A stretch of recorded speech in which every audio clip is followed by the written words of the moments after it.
What does it take to become a legend? Across the ages, from the battlefield to the pages of mythology, certain warriors have risen above the rest, not just for their strength or skill, but for the stories that surround them. Think of Achilles, the nearly invincible hero of the Trojan War, whose name still echoes with power, or Joan of Arc, the fearless maiden who led armies with nothing but her unwavering faith and conviction. These figures aren't just characters in old tales, they're symbols of courage, resilience, and the extraordinary potential of the human spirit. Mythology has always been a treasure trove of such legends, warriors whose feats defy imagination and whose stories transcend time and culture. From the icy peaks of Norse sagas to the sun-drenched deserts of ancient Egypt, these tales have shaped how we understand heroism, sacrifice, and the pursuit of greatness. But what is it about these warriors that makes them so unforgettable? Is it their superhuman abilities, their tragic flaws, or the timeless lessons woven into their stories? And how do their myths continue to influence our modern world, from the books we read to the way we think about leadership and bravery? In this video, we're embarking on an epic journey through the lives of 50 legendary warriors from mythology. Some names will be familiar heroes whose exploits have been celebrated for centuries. Others might be hidden gems, warriors whose stories deserve to be rediscovered. Together, we'll explore their astonishing feats, uncover the truths behind the myths, and examine how their legacies still resonate today. This isn't just a trip through history, it's a celebration of the courage, strength, and mythic power that define what it means to be a true hero. So, are you ready to meet the warriors who shaped the world of myth and continue to inspire us even now? Let's begin. Achilles stands as one of the most iconic figures in all of mythology, a warrior whose name has become synonymous with unmatched strength and tragic vulnerability. Born to the sea nymph Thetis and the mortal king Peleus, Achilles was destined for greatness. His mother, desperate to make him invincible, dipped him into the river Styx, the sacred waters that granted immortality. But there was one catch: she held him by his heel, leaving that single spot untouched by the river's power. And so Achilles became a nearly unstoppable force, but with a fatal flaw hidden in plain sight, a heel that would seal his fate. Achilles' role in the Trojan War is the stuff of legend. He was the Greeks' greatest warrior, a man whose mere presence on the battlefield could turn the tide of war. But his story is as much about his humanity as it is about his superhuman abilities. When Hector, the Trojan prince and a hero in his own right, killed Achilles' close friend Patroclus, it ignited a rage that would define Achilles' legacy. In a dramatic duel, Achilles faced Hector outside the walls of Troy. The clash was epic, a battle not just of strength but of honor and vengeance. Achilles emerged victorious, but his triumph was bittersweet. It was a moment of glory overshadowed by the weight of his own pride and the knowledge that his fate was inexorably tied to the war's outcome. The tragedy of Achilles lies in his duality, his immense power and his singular vulnerability. His heel, that one small weakness, became a symbol of how even the mightiest can be brought low. It's a lesson that resonates deeply, reminding us that strength and fragility often exist side by side. Achilles' story has echoed through the centuries, influencing how we think about heroes. He isn't just a warrior, he's a reflection of the human condition, courageous yet flawed, powerful yet mortal. His myth has shaped modern ideas of heroism, from literature to psychology, where the term Achilles' heel is used to describe a critical weakness. But while Achilles' tale is unforgettable, he is far from the only Greek warrior whose strength has left an indelible mark on mythology.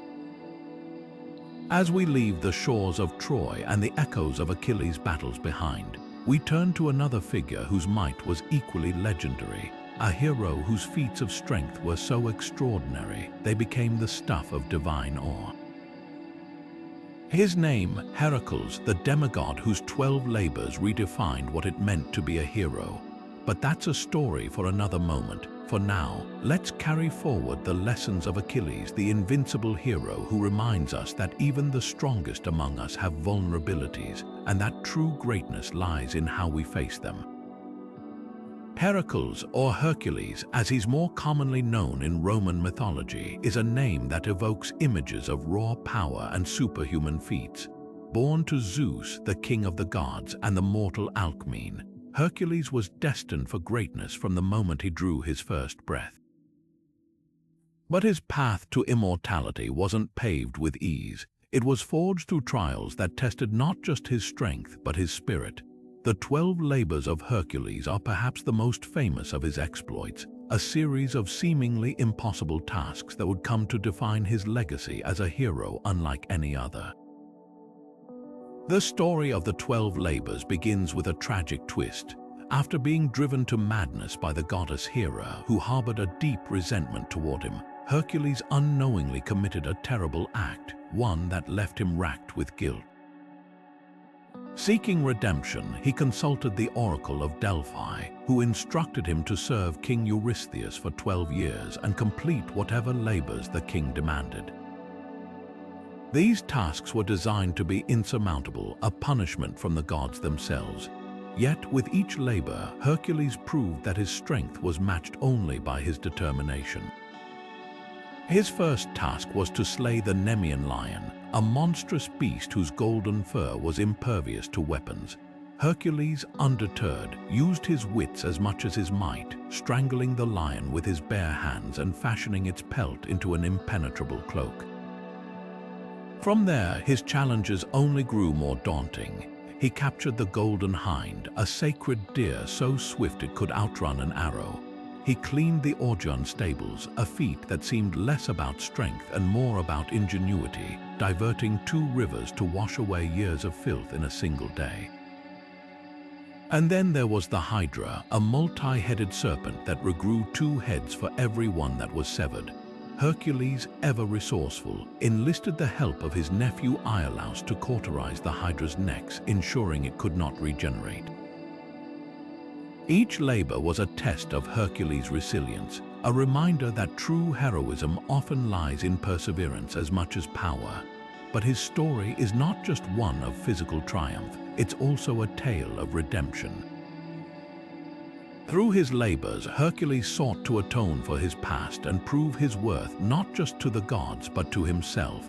His journey resonates even today, offering a powerful lesson in overcoming adversity and finding strength in the face of seemingly insurmountable odds. Hercules' legacy has endured for millennia, his name becoming synonymous with extraordinary strength and unyielding determination. But he is more than just a demigod. He is a symbol of the human capacity to rise above our flaws and transform trials into triumphs. His story has inspired countless retellings, from ancient art to modern films, each one a testament to the timeless appeal of his myth. As we leave the sunlit hills of ancient Greece, we venture into the icy realms of Norse mythology, where another warrior's legend awaits. A figure whose battles were as fierce and fateful as Hercules' labors, a hero whose name still echoes in the halls of Valhalla. But that's a tale for another moment. For now, let's carry with us the lessons of Hercules, the demigod who showed us that even the greatest challenges can be overcome with courage, ingenuity, and an unbreakable will. From the sunlit hills of Greece and the labors of Hercules, we now journey to the frost-covered realms of Norse mythology, where the skies rumble with the power of Thor, the god of thunder.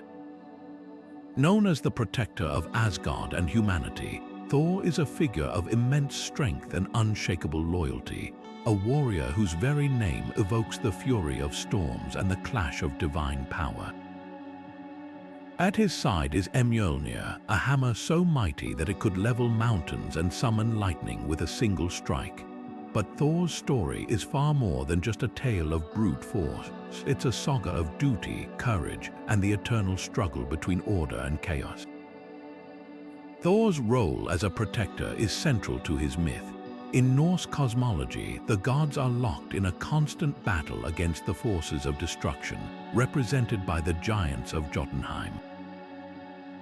Thor is their greatest champion, standing between the realms of gods and mortals and the chaos that threatens to engulf them. His battles against the giants are legendary, each one a test of his strength and resolve. One of the most famous is his encounter with the giant Hrungnir, a colossal being made of stone. Armed with a whetstone as a weapon, Hrungnir posed a formidable challenge, but Thor's determination and skill with Mjolnir ultimately secured his victory. These battles weren't just about physical might, they were about preserving the balance of the cosmos, a responsibility Thor bore with unwavering dedication. Yet Thor's story is not without its complexities. His rivalry with Loki, the trickster god, adds layers of intrigue to his myth. Loki, often portrayed as both ally and adversary, constantly tests Thor's patience and judgment. Whether it's through cunning schemes or outright mischief, Loki's actions force Thor to confront not just external enemies, but also the challenges of trust and loyalty. This dynamic relationship highlights Thor's humanity, showing that even a god of thunder can struggle with doubt and frustration. Thor's legacy has transcended the ancient sagas, evolving over centuries to become a cultural icon. In the Marvel Universe, he has been reimagined as a superhero, blending elements of his mythological roots with modern storytelling. This adaptation has introduced Thor to a new generation, but it's worth noting how his character has shifted. While the Marvel version retains his strength and nobility, the ancient Thor was also deeply connected to the natural world, his hammer not just a weapon, but a symbol of fertility and protection. This duality reflects the Norse understanding of Thor as both a warrior and a guardian of life. What makes Thor's story so enduring is its universal themes: strength, loyalty, and the fight for what's right. These qualities resonate across cultures and time periods, making him a timeless figure in the pantheon of legendary warriors. But as we leave the thunderous skies of Asgard, another warrior awaits, one whose feats are equally awe-inspiring, yet rooted in a very different tradition. From the icy north, we travel to the vibrant lands of Hindu mythology, where a hero of unparalleled valor and devotion stands ready to take the stage.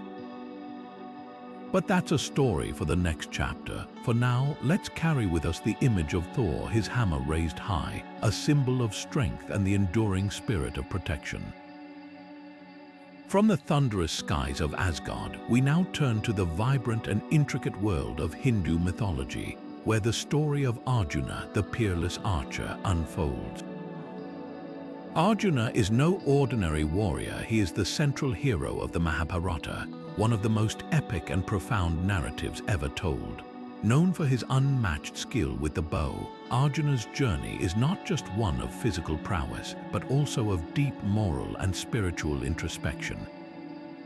His tale is a masterful blend of action and philosophy, making him a figure who resonates across cultures and centuries. At the heart of Arjuna's legend is his mastery of archery. Armed with the Gandiva, a divine bow gifted to him by the gods, Arjuna was virtually unstoppable. This weapon wasn't just a tool of war, it was a symbol of his destiny and his connection to the divine. Yet his greatest strength lay not in his bow, but in his ability to wield it with precision, discipline, and purpose. His training under the guidance of his guru, Dronacharya, and his own relentless dedication set him apart as a warrior of unparalleled skill. But it was his encounters on the battlefield of Kurukshetra that would truly define his legacy. The Kurukshetra War, a colossal conflict between two factions of a royal family, serves as the backdrop for Arjuna's most profound moments. As the war loomed, Arjuna found himself torn between his duty as a warrior and his moral compass. Standing on the battlefield, he was overwhelmed by doubt, questioning the righteousness of fighting against his own kin. It was here that Krishna, his charioteer and guide, stepped in. What followed was the Bhagavad Gita, a sacred dialogue that transcends the boundaries of mythology to become a timeless spiritual guide. Krishna's teachings to Arjuna explored the nature of duty, the importance of selflessness, and the pursuit of righteousness, lessons that continue to inspire seekers of truth even today. Arjuna's relationship with Krishna is one of the most fascinating aspects of his story.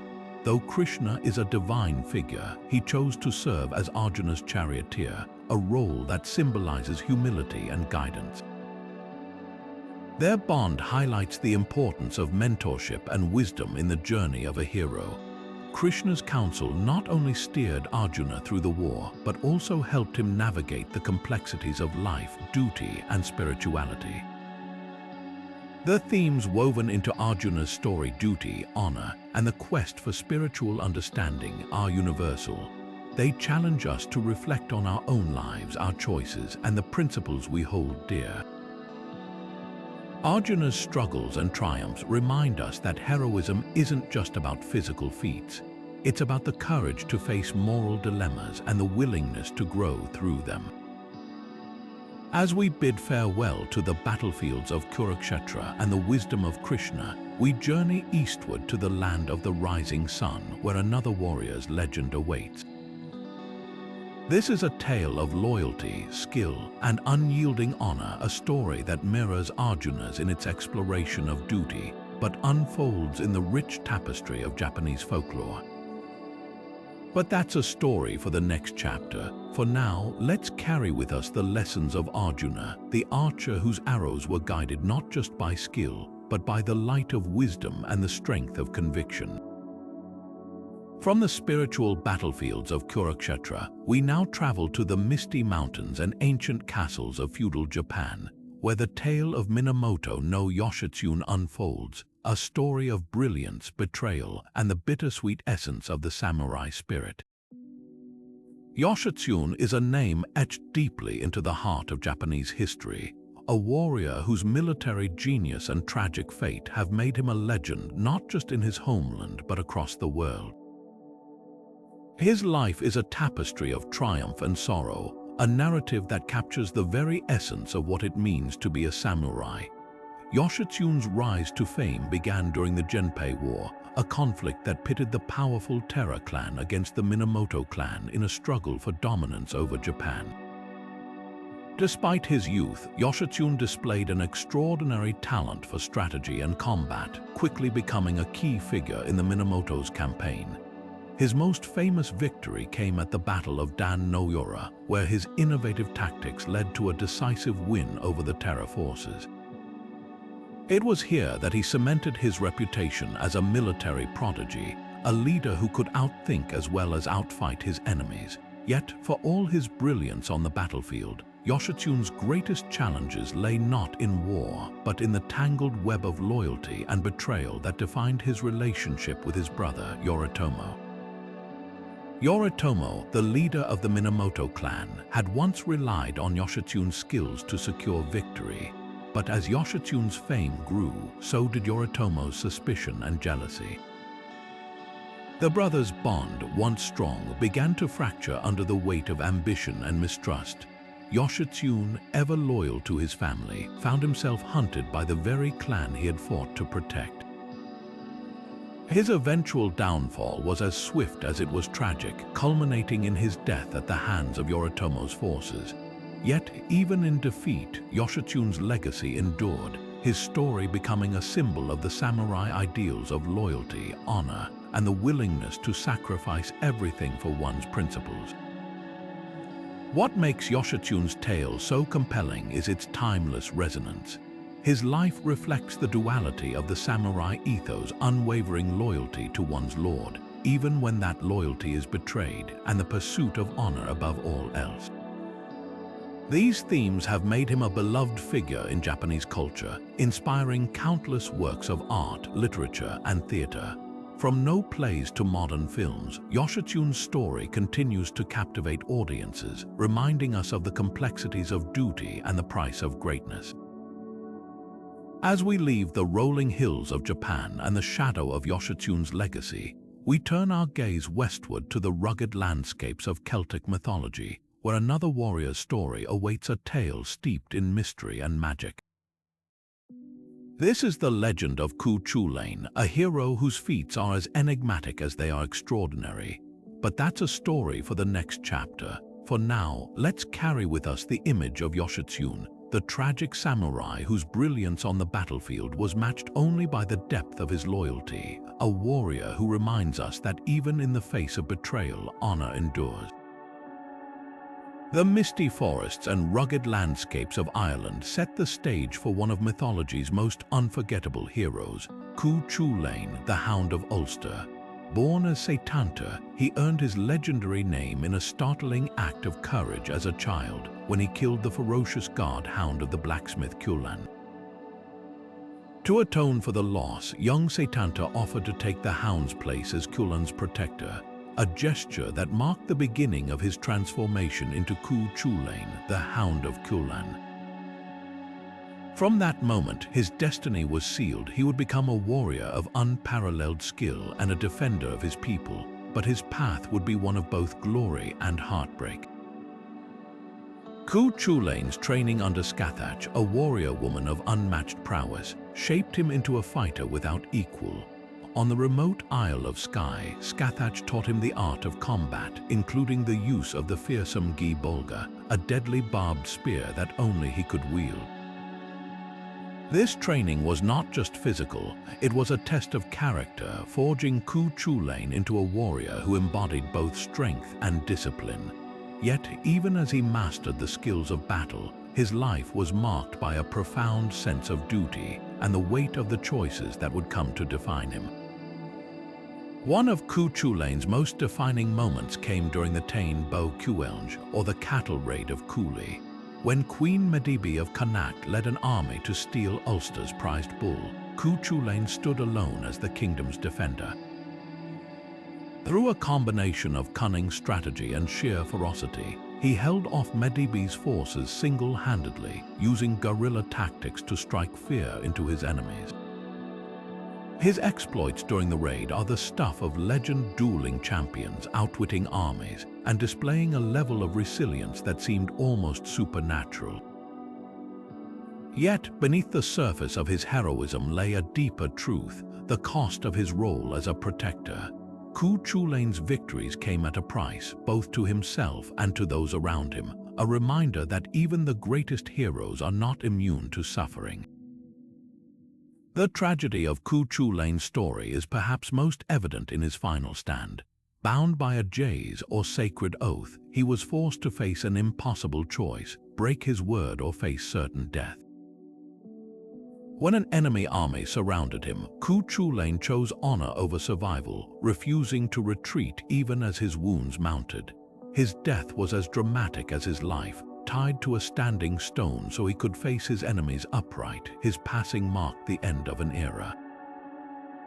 Yet, even in death, Chulainn's legend endured, a testament to the ideals of loyalty, courage, and the inevitability of fate. Chulainn's story resonates because it captures the duality of heroism, the brilliance of his achievements and the sacrifices they demanded. He is a reminder that greatness often comes at a cost, and that even the strongest among us must grapple with the forces of destiny. His legacy has inspired countless retellings, from ancient sagas to modern adaptations, each one a testament to the enduring power of his myth.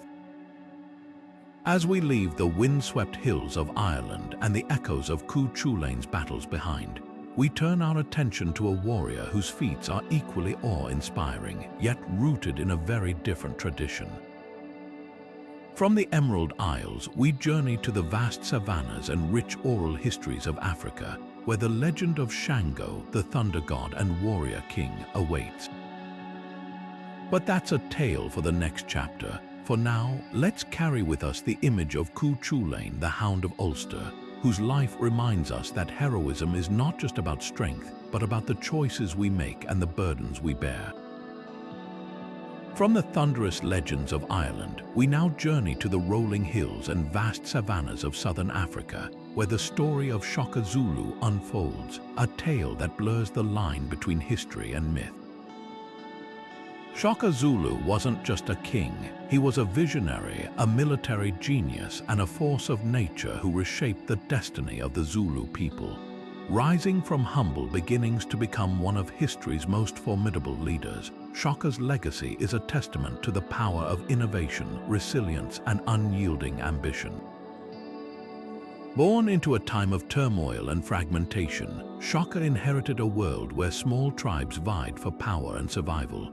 But he saw something greater, a unified Zulu nation strong enough to withstand any threat. Through sheer determination and unparalleled strategic brilliance, he transformed the Zulu from a scattered collection of clans into a centralized empire. His rise to power was marked by bold decisions and a willingness to challenge tradition, earning him both fierce loyalty and deep-seated fear. At the heart of Shaka's success were his revolutionary military tactics. He reimagined the way wars were fought, introducing weapons like the Ikilwa, a short stabbing spear designed for close combat. He restructured the Zulu army into disciplined regiments known as impis and implemented rigorous training that emphasized speed, coordination, and psychological warfare.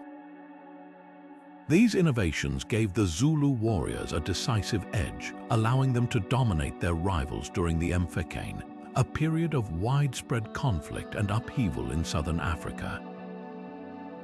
Under Shaka's leadership, the Zulu became an unstoppable force, their influence spreading far and wide. Yet, Shaka's story is not without its shadows. His methods were often ruthless, and his rule was marked by both admiration and terror.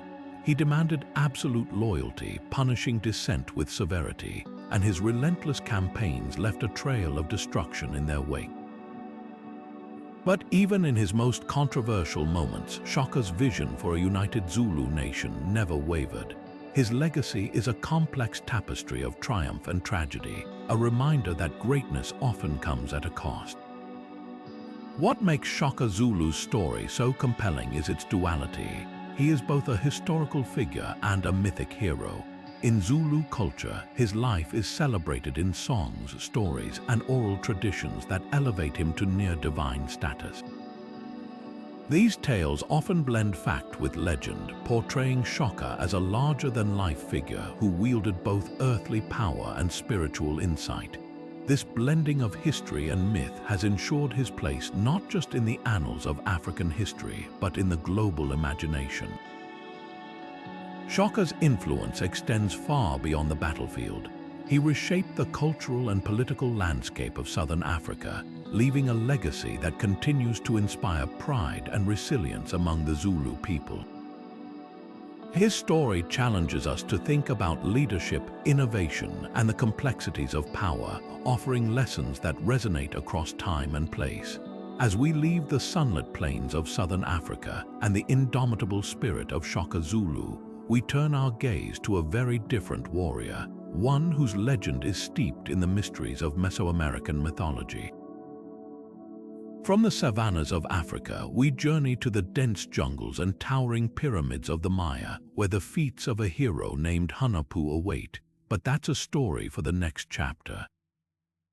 For now, let's carry with us the image of Shaka Zulu, the warrior king, whose vision and determination forged an empire and whose legacy continues to echo through the ages.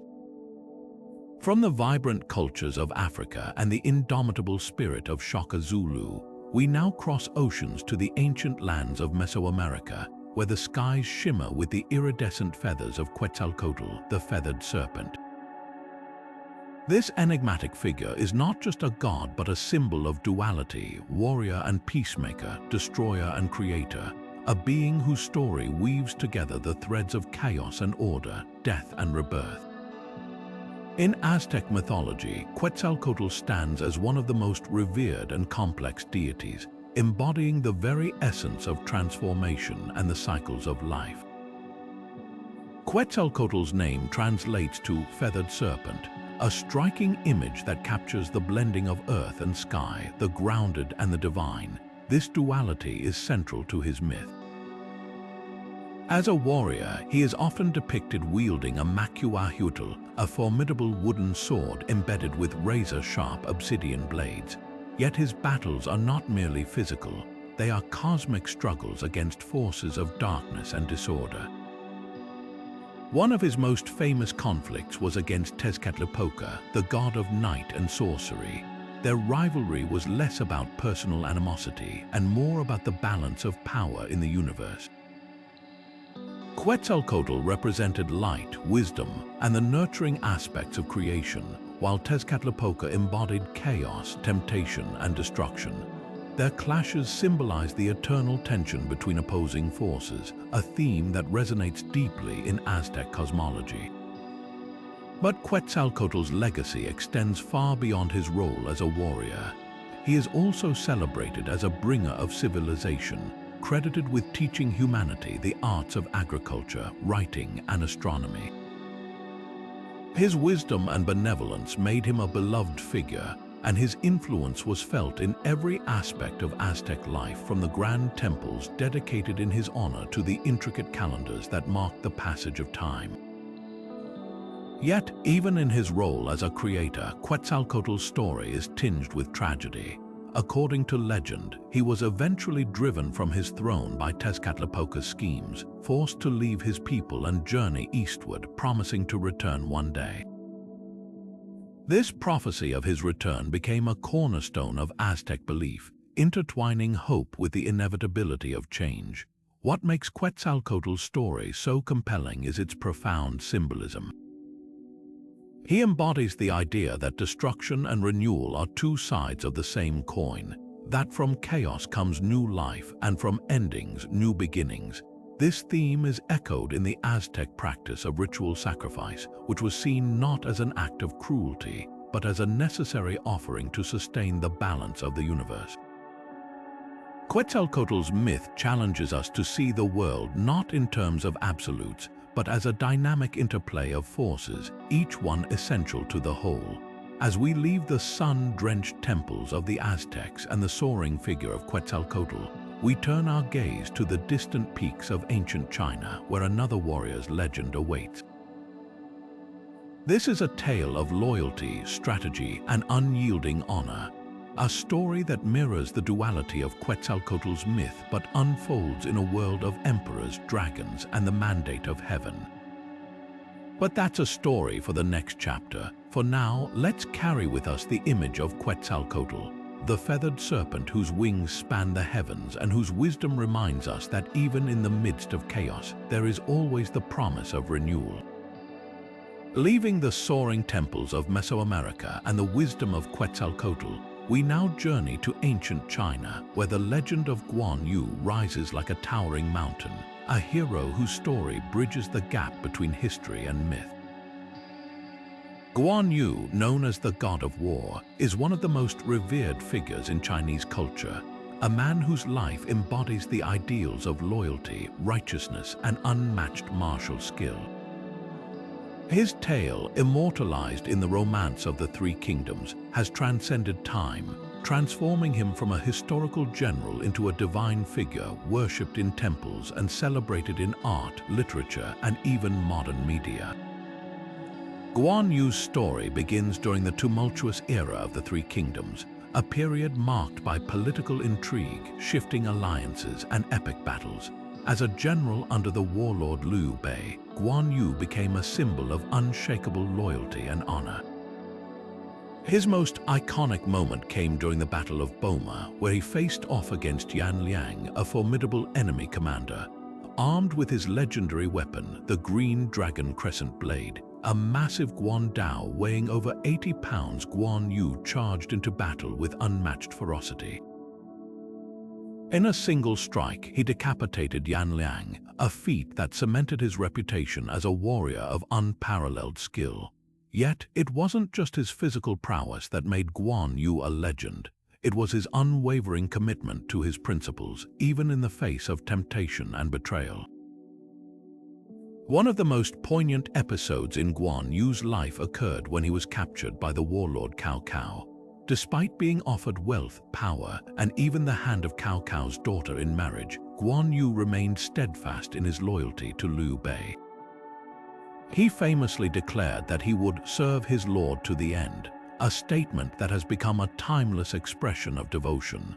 This act of integrity, coupled with his refusal to abandon his principles, elevated him from a mere general to a moral exemplar, a figure whose life offered lessons in honor and duty. Guan Yu's legacy extends far beyond the battlefield. After his death, he was deified as the god of war, a figure venerated not just for his martial achievements but for his moral character. Temples dedicated to him can be found across China and beyond, where he is worshipped as a protector and a symbol of righteousness. His image, tall, imposing, with a long flowing beard and the green dragon crescent blade at his side, has become an enduring icon, appearing in everything from traditional operas to video games.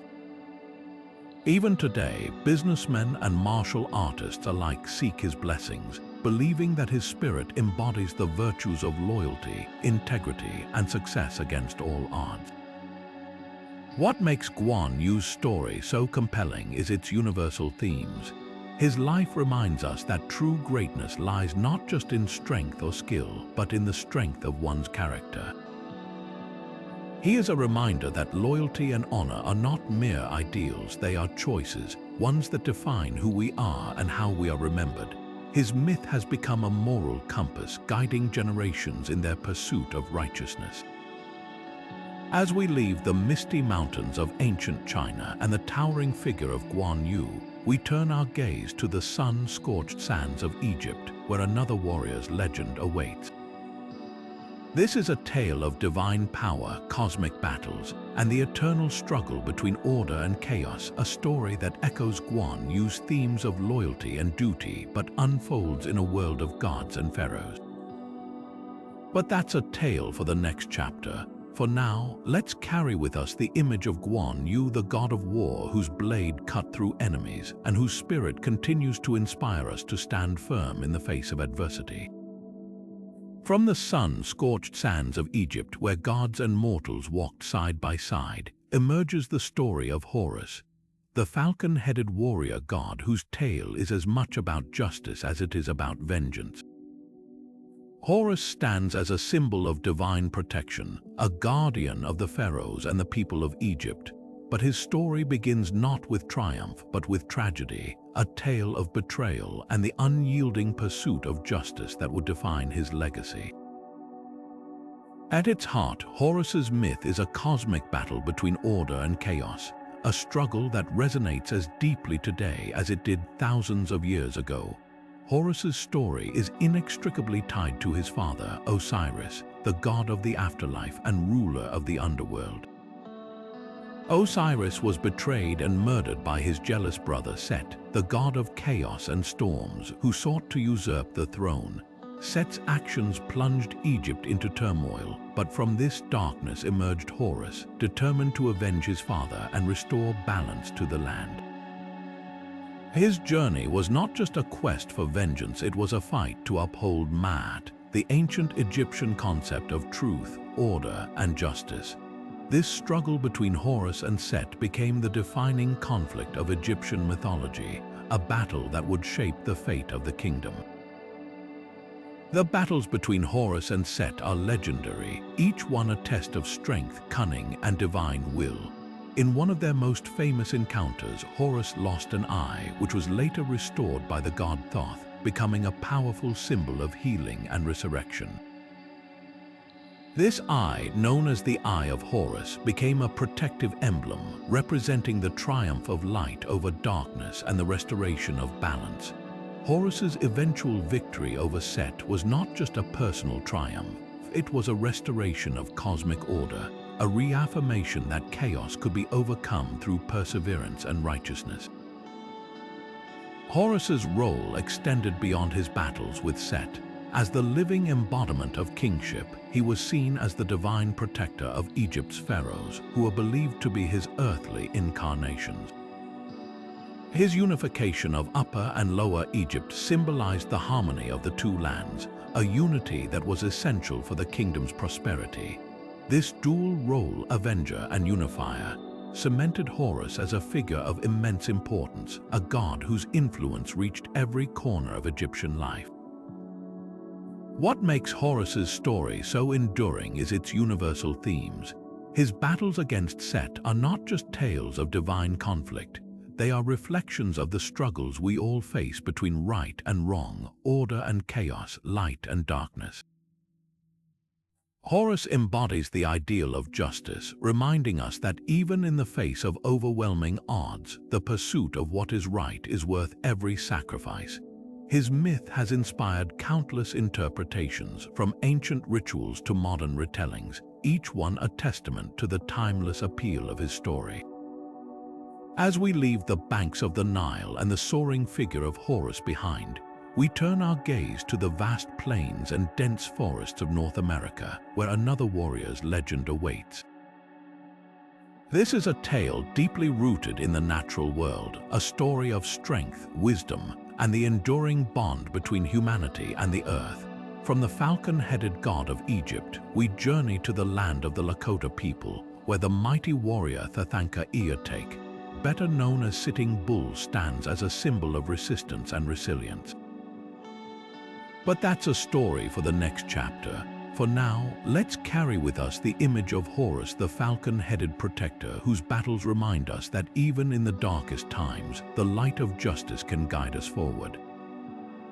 From the vast plains of North America and the enduring legacy of Sitting Bull, we now journey to the dense forests and tranquil lakes of the northeastern woodlands, where the story of Hiawatha, the peacemaker of the Iroquois, unfolds. Unlike many warriors whose legends are forged in battle, Hiawatha's greatness lies in his ability to unite, not through force but through wisdom, diplomacy, and an unwavering commitment to peace. His story is a testament to the transformative power of unity, a legacy that continues to inspire generations. Hiawatha's tale begins in a time of division and conflict. The Iroquois people, made up of 5 warring nations, the Mohawk, Oneida, Onondaga, Cayuga, and Seneca, were locked in a cycle of violence and mistrust. It was a period of deep suffering where bloodshed seemed endless and the prospect of peace felt like a distant dream. Into this chaos stepped Hiawatha, a visionary leader whose grief over the loss of his family became the catalyst for change. But he did not act alone. His destiny became intertwined with that of the great peacemaker, a spiritual leader who carried a message of harmony and unity. Together, they embarked on a mission that would reshape the fate of their people. The alliance between Hiawatha and the great peacemaker was a partnership of wisdom and action.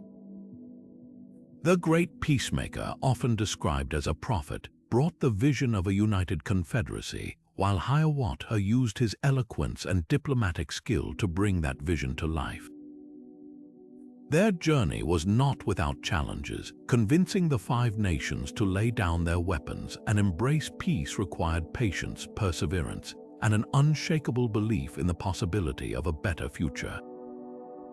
Hiawatha's ability to speak with clarity and compassion was instrumental in breaking down barriers of mistrust and fear. Through his efforts, the Iroquois Confederacy was born, a union of nations bound together by the principles of mutual respect, shared governance, and collective strength. At the heart of this confederacy was the Great Law of Peace, a groundbreaking constitution that established a system of governance based on consensus and equality. This document, passed down orally through generations, laid the foundation for a society where leaders were chosen for their wisdom and integrity, and decisions were made through deliberation and agreement. The Great Law of Peace was more than just a political framework. It was a moral compass guiding the Iroquois people in their relationships with one another and with the natural world. Its influence extended far beyond the Confederacy, inspiring ideas that would later shape the development of democratic principles in the modern world. Hiawatha's story is a powerful reminder that true leadership is not about domination, but about fostering understanding and collaboration. His legacy is not measured in victories on the battlefield, but in the enduring strength of the unity he helped create. The Iroquois Confederacy, known as the Haudenosaunee, remains one of the oldest participatory democracies in the world, a living testament to the vision of Hiawatha and the great peacemaker. Their story challenges us to think about what it means to lead with compassion and to strive for harmony in a world often torn by division. As we leave the tranquil forests of the Iroquois and the enduring legacy of Hiawatha, we set our sights on the vast expanse of the Pacific Ocean where another warrior's legend awaits. This is a tale of courage, exploration, and the unbreakable bond between humanity and the sea, a story that mirrors Hiawatha, has themes of unity and leadership but unfolds in the vibrant world of Polynesian mythology.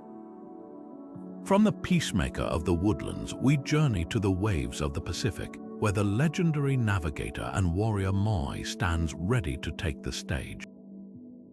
But that's a story for the next chapter. For now, let's carry with us the wisdom of Hiawatha, a leader who showed us that even in the face of conflict, the greatest strength lies in the power of unity. From the serene forests of Hiawatha's world, we now set sail across the vast, shimmering expanse of the Pacific Ocean, where the legends of Moi, the trickster hero of Polynesia, come to life. Moi is no ordinary demigod. He's a figure of wit, strength, and boundless creativity, a hero whose exploits are as vast and varied as the ocean itself. Known for his cleverness and mischievous spirit, Moi's stories are not just tales of adventure. They are lessons in ingenuity, resilience, and the power of daring to dream big. Moi's feats are as legendary as they are imaginative. One of his most famous exploits involves slowing the sun. In Polynesian mythology, the sun moved so quickly across the sky that people had barely any time to work, eat, or rest. Moi, ever the problem solver, decided to take matters into his own hands. With the help of his brothers, he wove a net from strong flax and lassoed the sun as it rose. Using his magical fishhook, he struck the sun, forcing it to agree to move more slowly across the sky. This act not only gave humanity longer days, but also showcased Moi's ability to challenge even the most powerful forces of nature. Another iconic tale is Moi's fishing expedition, where he pulled entire islands from the depths of the ocean. Armed with his enchanted fishhook made from the jawbone of his grandmother, Moi ventured into the sea, casting his line deep into the watery abyss. What he caught was no ordinary fish. It was the ocean floor itself, rising to form the islands of Polynesia. This story is more than just a fantastical adventure. It's a reflection of the deep connection Polynesian people have with the ocean, seeing it as both a source of life and a realm of endless possibility. But Moi's legacy isn't limited to his physical feats. He is also celebrated as a bringer of knowledge and change. From stealing fire from the gods to teach humans how to cook and stay warm, to discovering the secrets of agriculture, Moi's actions often bridge the gap between the divine and the mortal. His stories are filled with moments of humor and humanity, reminding us that heroes can be both powerful and relatable. Moi's cleverness and resourcefulness embody the spirit of innovation, showing that even the most daunting challenges can be overcome with creativity and determination. What makes Moi's story so enduring is its universal appeal. He is a hero who doesn't rely solely on brute strength but on wit, courage, and a willingness to take risks. His tales resonate across cultures, offering lessons in perseverance and the importance of thinking outside the box. In Polynesian culture, Moi is more than just a mythological figure. He is a symbol of resilience and the boundless potential of the human spirit. As we leave the sunlit waves of the Pacific and the mischievous spirit of Moi behind, we turn our gaze to the dense forests and shadowy realms of Slavic mythology.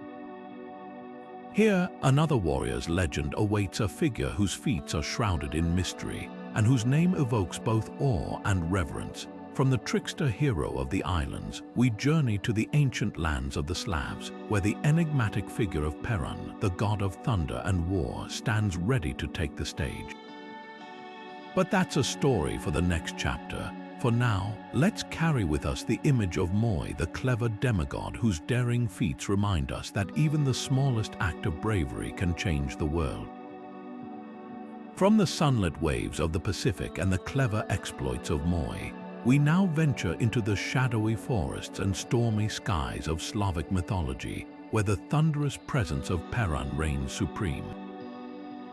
Perun, the god of thunder, war, and justice, stands as one of the most powerful figures in the Slavic pantheon, a deity whose hammer strikes fear into the hearts of his enemies and whose roar echoes across the heavens.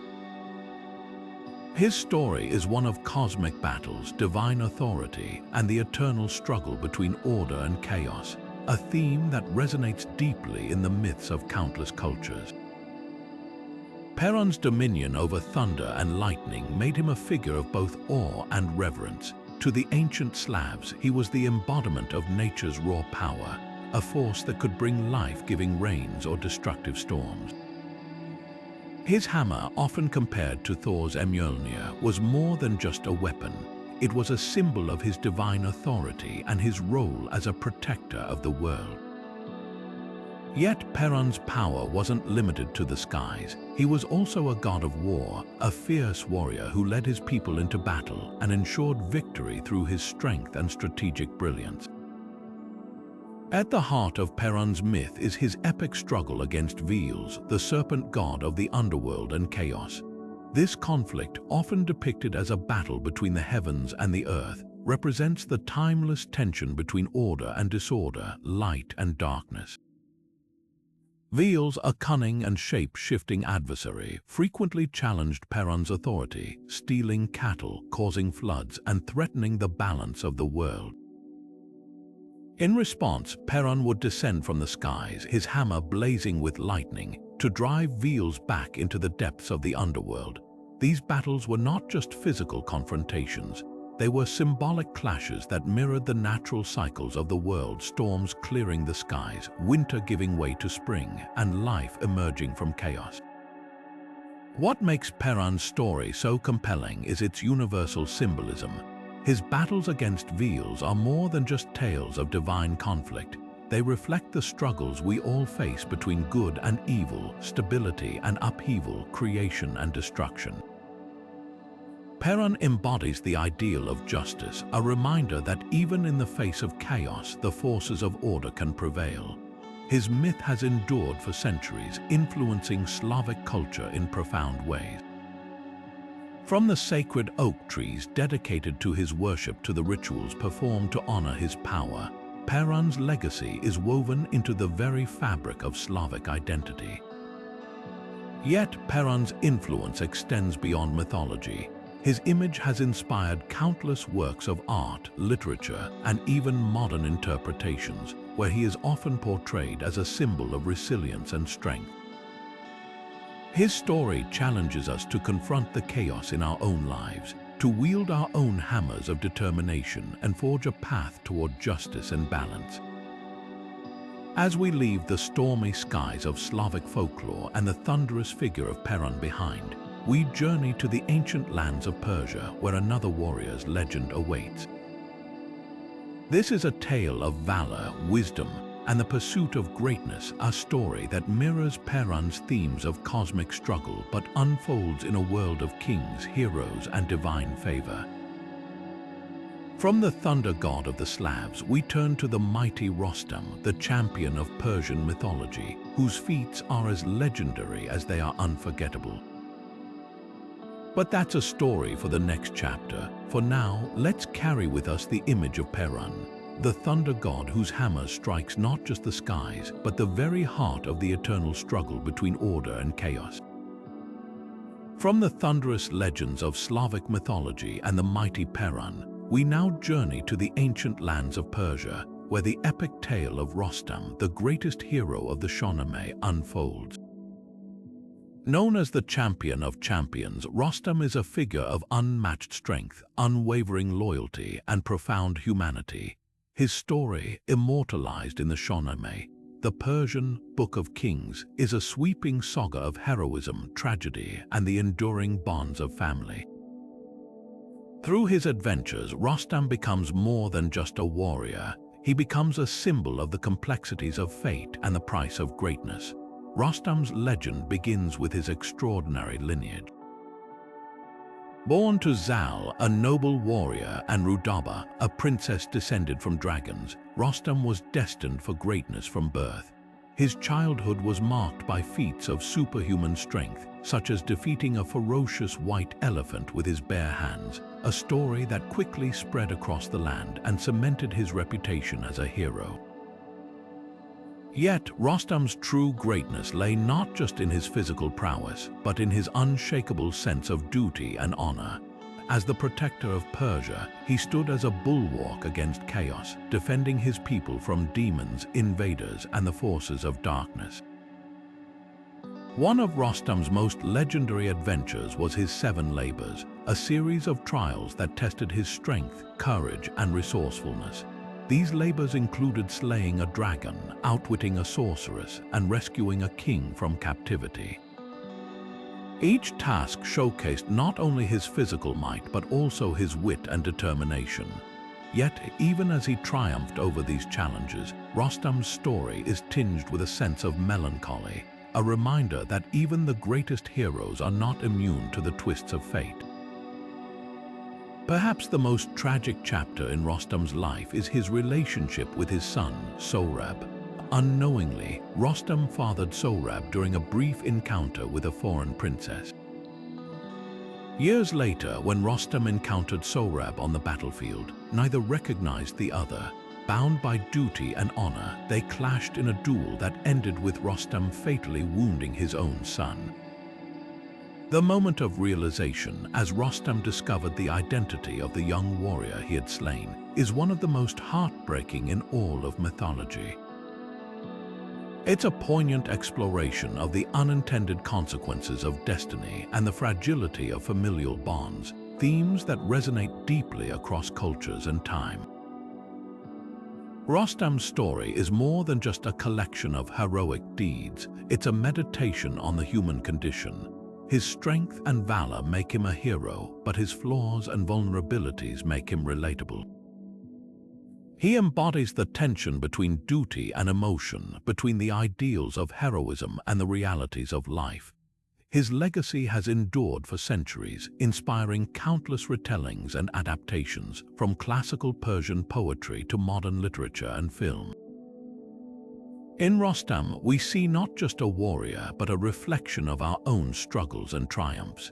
As we leave the windswept deserts of Persia and the towering figure of Rostam behind, we turn our gaze to the misty hills of medieval Britain, where another warrior's legend awaits. This is a tale of chivalry, honor, and the quest for a higher ideal, a story that mirrors Rostam's themes of heroism and sacrifice, but unfolds in a world of knights, castles, and the mystical allure of Camelot. From the tragic hero of Persia, we journey to the legendary Sir Gawain, a knight whose feats are as noble as they are unforgettable. But that's a story for the next chapter. For now, let's carry with us the image of Rostam, the Persian champion whose strength was matched only by the depth of his humanity, and whose story reminds us that even the greatest heroes must reckon with the weight of their choices.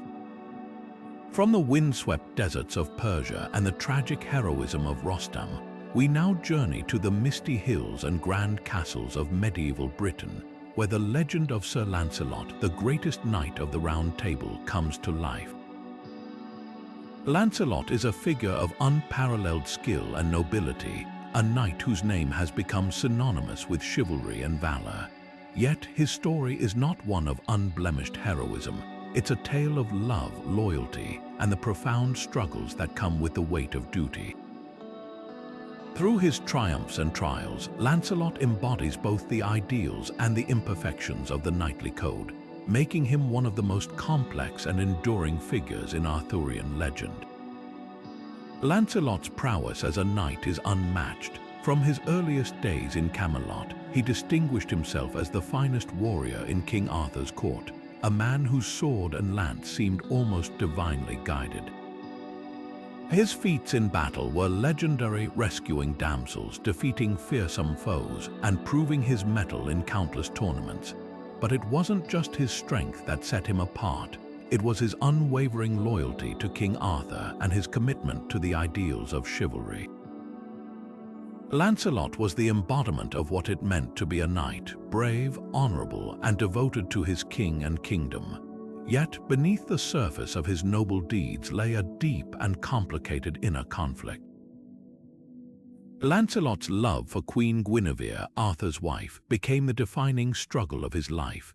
Their affair, born of genuine affection and mutual admiration, stood in stark contrast to the vows of loyalty and honor that bound Lancelot to Arthur. This tension between love and duty tore at the very fabric of his identity, forcing him to confront the limits of his own ideals. The affair not only jeopardized his relationship with Arthur, but also threatened to unravel the unity of the Round Table itself. Lancelot's story is a poignant exploration of the human condition, a reminder that even the greatest among us are not immune to temptation and moral ambiguity. One of Lancelot's most defining moments came during the quest for the Holy Grail, a sacred relic said to grant divine blessings to those who prove themselves worthy. While many knights embarked on this spiritual journey, Lancelot's path was fraught with trials that tested not just his physical abilities but his soul. His love for Guinevere, a symbol of earthly desire, made him unworthy to behold the Grail, a revelation that left him heartbroken yet resolute. This moment of failure became a turning point in his story, a humbling reminder that even the greatest knight could not escape the consequences of his choices. It also underscored the central theme of his legend, the tension between human frailty and the pursuit of perfection. Lancelot's legacy is a testament to the complexity of chivalry itself. He represents both the heights of knightly virtue and the depths of human imperfection, making him a figure of profound relatability. His story has inspired countless retellings, from medieval romances to modern adaptations, each one exploring the nuances of his character and the timeless themes of love, loyalty, and redemption. In Lancelot, we see not just a hero, but a mirror reflecting the struggles and aspirations of us all.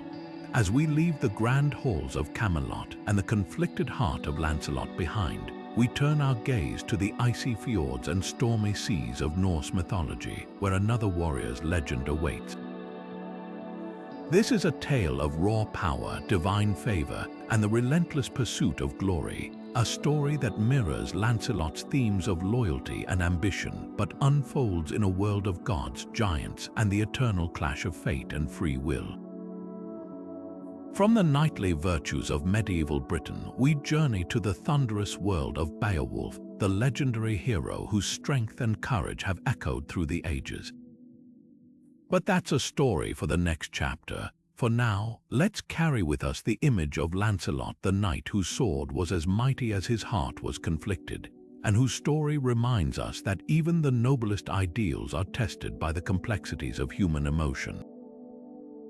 From the chivalric courts of Camelot and the conflicted heart of Lancelot, we now venture into the icy, myth-shrouded realms of Norse legend, where the tale of Sigurd, the dragon slayer, unfolds. Sigurd is a hero whose name echoes with the clash of steel and the roar of fire, a figure whose story is as much about valor as it is about the perilous allure of power. His legend, immortalized in the Volsunga saga and the Nibelungenlied, is a gripping saga of bravery, betrayal, and the inescapable grip of fate. Through his triumphs and tragedies, Sigurd becomes more than just a warrior. He becomes a cautionary tale about the cost of ambition and the weight of destiny. Sigurd's story begins with a destiny forged in blood and fire. Born into the Volsung lineage, a family of legendary heroes, he was destined for greatness from the moment he drew his first breath. Trained by the dwarf Regin, who was both his mentor and manipulator, Sigurd honed his skills in combat and strategy. Yet it was not his training alone that made him a hero. It was his courage, his sense of justice, and his willingness to face the unknown.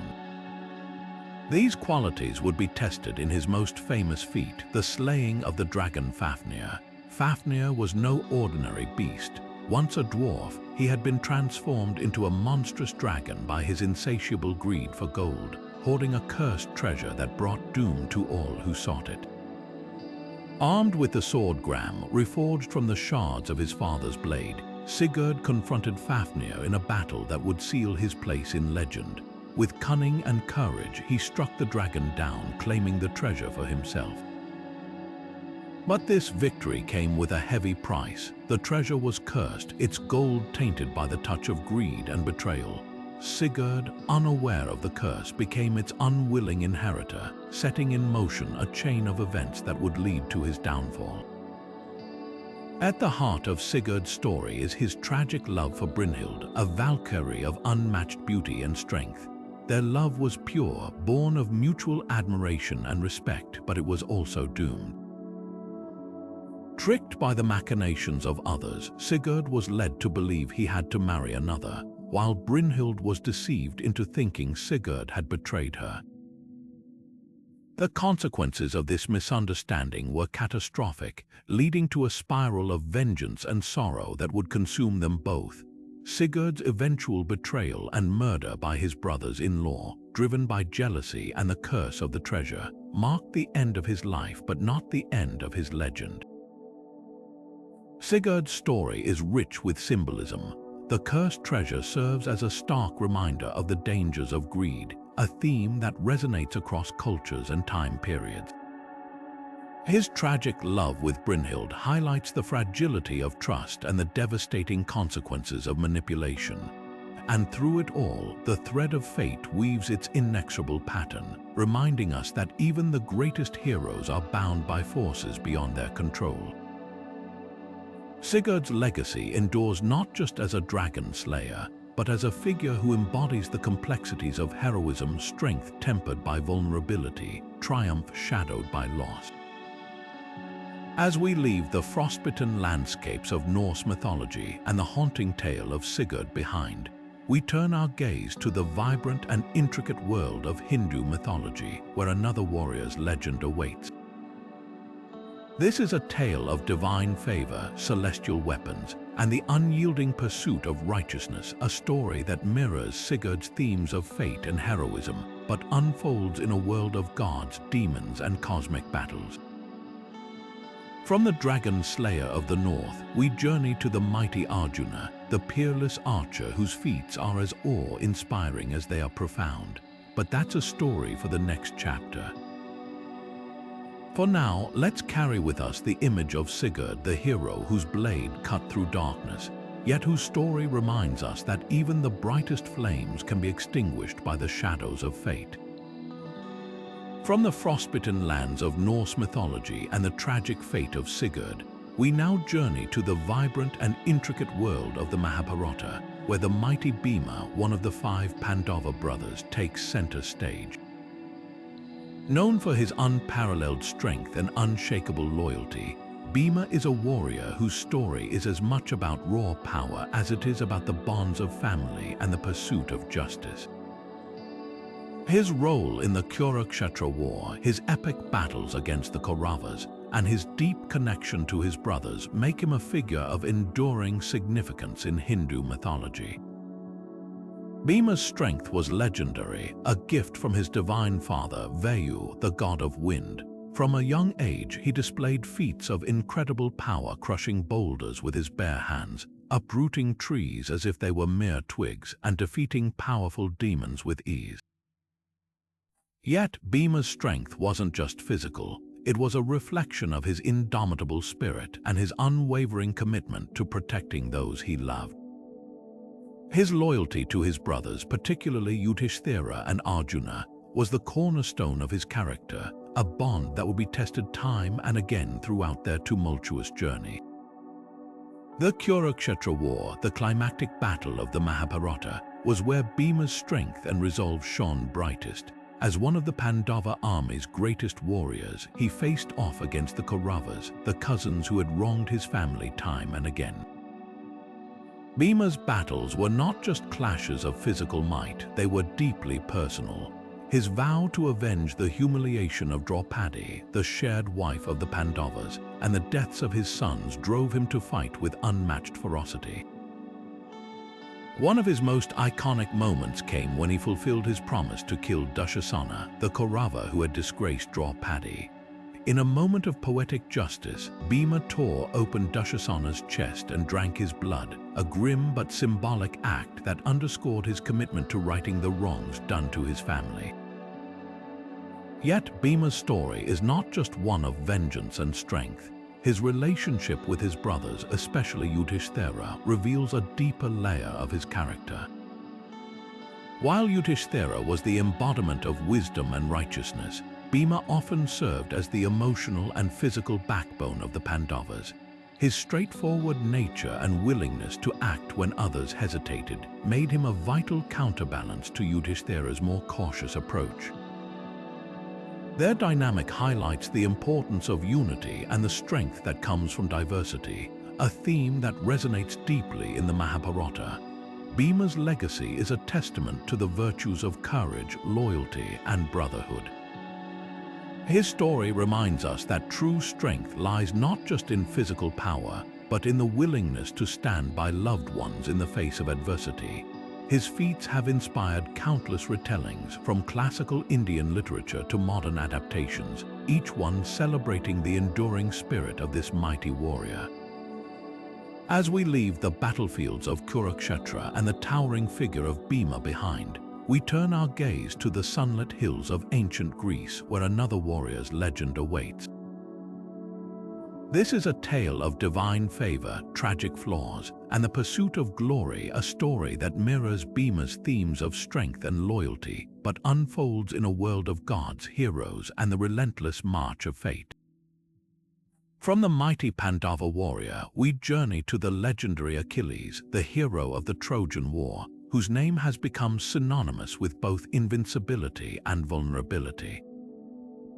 From the thunderous battlefields of Kurukshetra and the indomitable strength of Bhima, we now turn to the sunlit skies of ancient Greece, where the tale of Perseus, the slayer of Medusa, unfolds. Perseus is a hero whose story is as much about cleverness as it is about courage, a figure who proves that sometimes the sharpest weapon in a warrior's arsenal is not a sword but their wits. His journey, filled with divine intervention, mythical creatures, and impossible challenges, has captivated audiences for millennia, offering timeless lessons about resourcefulness and the power of intelligence over brute force. Perseus's story begins with a prophecy. Born to Zeus, the king of the gods, and Danae, a mortal princess, Perseus was destined for greatness but not without trials.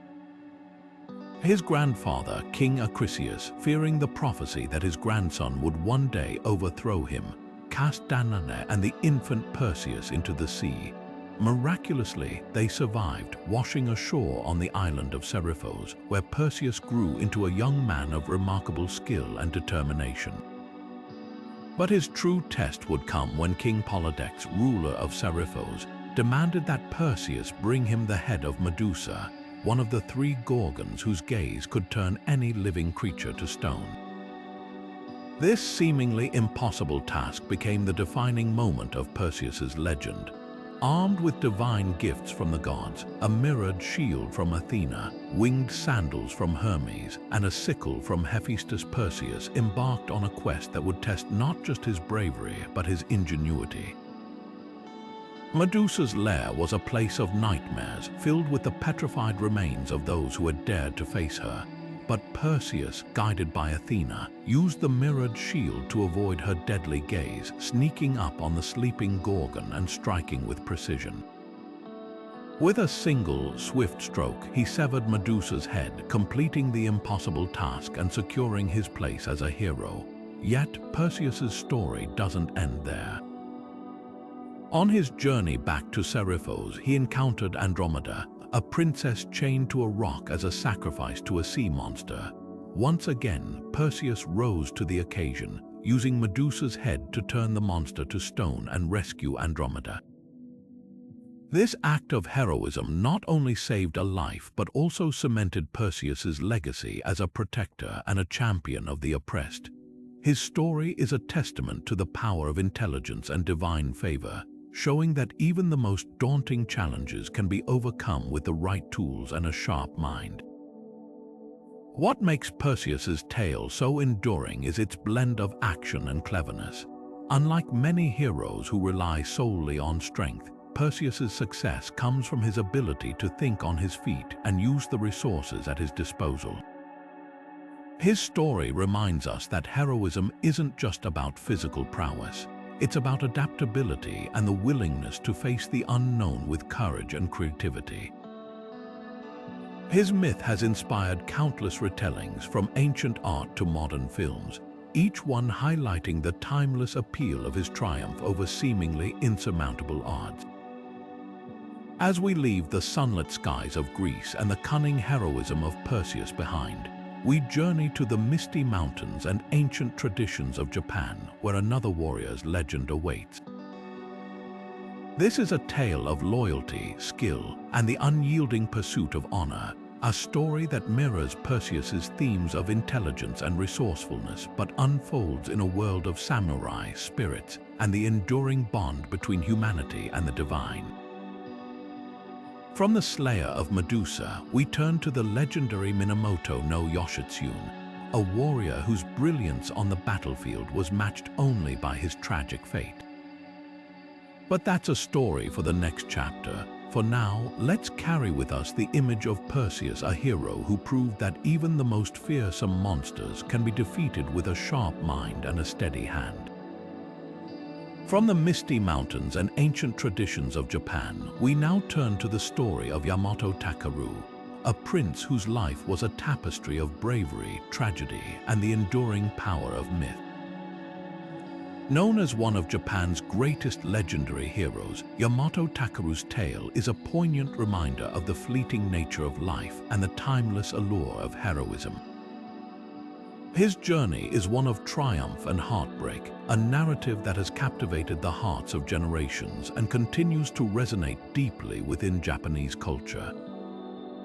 Yamato Takeru's legend begins with a destiny shaped by both divine favor and mortal ambition. As the son of Emperor Keiko, he was born into a lineage of power and prestige. Yet his path to greatness was far from straightforward.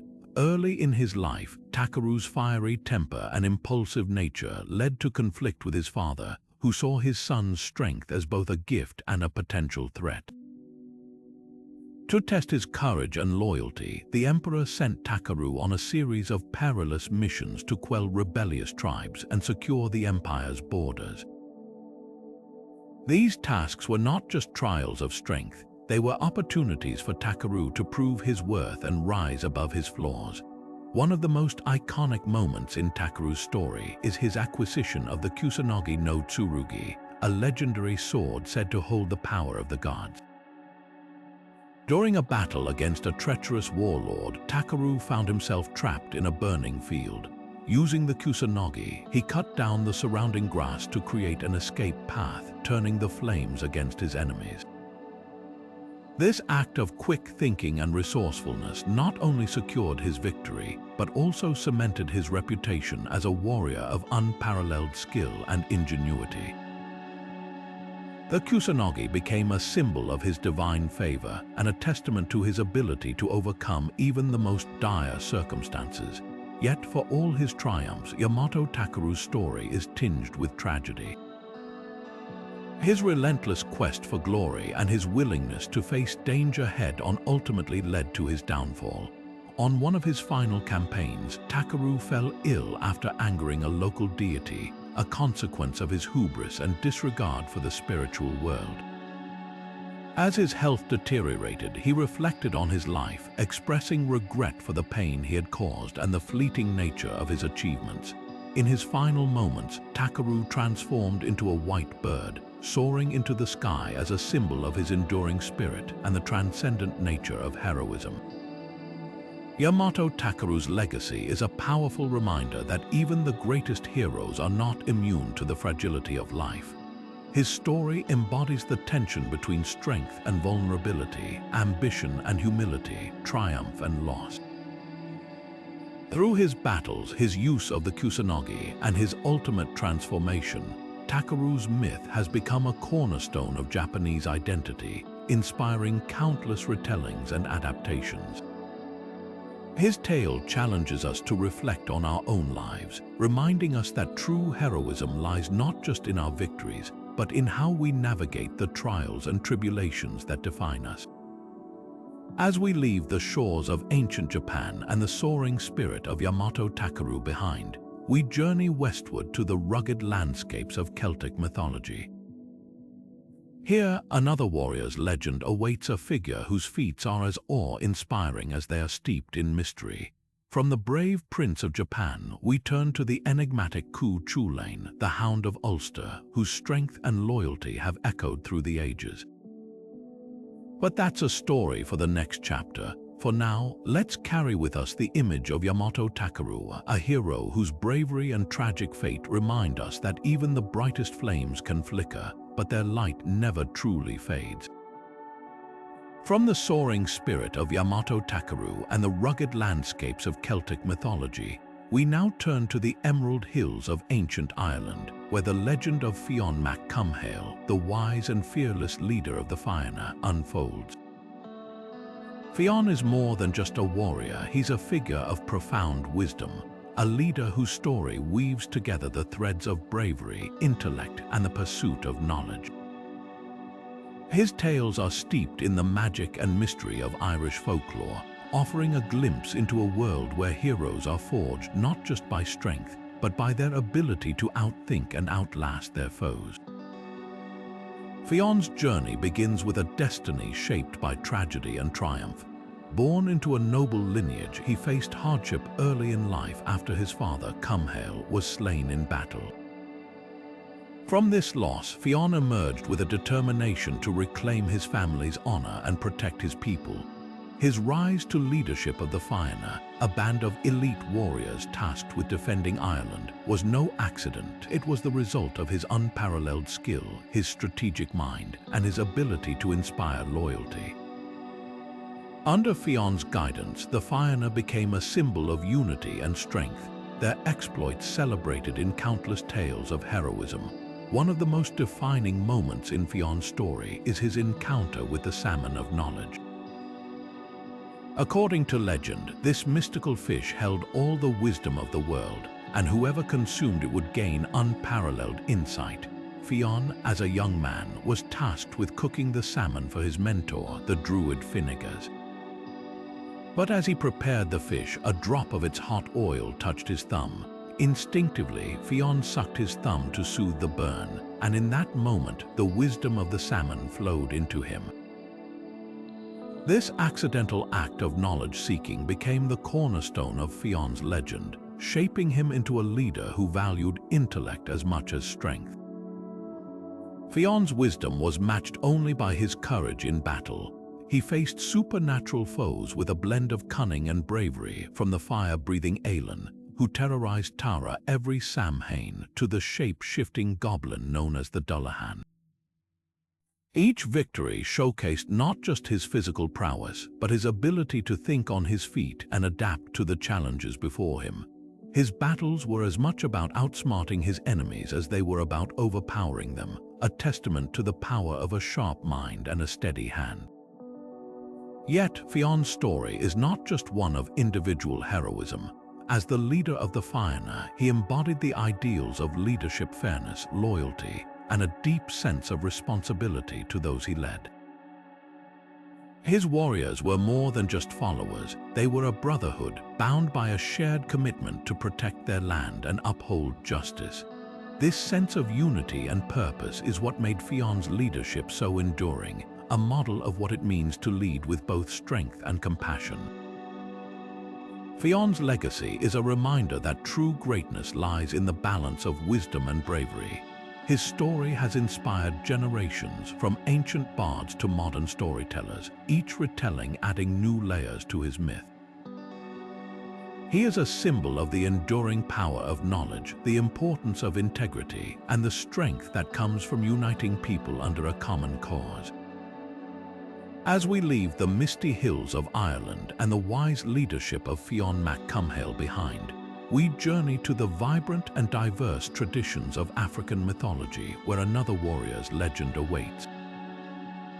This is a tale of courage, ingenuity, and the unbreakable bond between humanity and the natural world, a story that mirrors Fionn's themes of wisdom and leadership but unfolds in a land of rich oral traditions and powerful spiritual beliefs. From the Emerald Isles, we turn to the mighty Shaka Zulu, a warrior whose strength and vision reshaped the destiny of his people, but that's a story for another moment. For now, let's carry with us the image of Fionn, a leader whose wisdom lit the way in times of darkness, and whose legacy reminds us that true heroism is born not just from the sword, but from the mind and heart.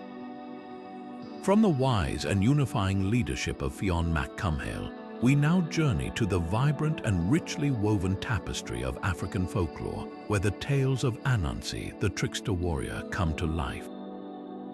Anansi is a figure unlike any other spider whose cunning and wit make him a hero not of brute strength, but of intelligence and resourcefulness. His stories, passed down through generations across West Africa and the Caribbean, are more than just entertaining fables. They are profound lessons in the power of the mind to overcome even the most daunting challenges. Anansi's role as a trickster is central to his myth. Unlike traditional warriors who rely on physical prowess, Anansi's greatest weapon is his intellect. He is a master of deception, a spinner of webs both literal and metaphorical, always finding a way to outsmart those who are stronger or more powerful. Whether it's tricking a lion into tying himself to a tree or convincing a group of animals to give up their prized possessions, Anansi's schemes are as ingenious as they are entertaining. Yet his tricks are never malicious. They serve a greater purpose, often teaching valuable lessons about humility, cooperation, and the dangers of arrogance. One of Anansi's most famous tales involves his quest to obtain all the stories of the world. According to legend, the sky god Niamh held these stories captive, demanding a steep price for their release, the capture of a python, a leopard, and a swarm of hornets. To most, this task would have seemed impossible, but Anansi approached it with characteristic creativity.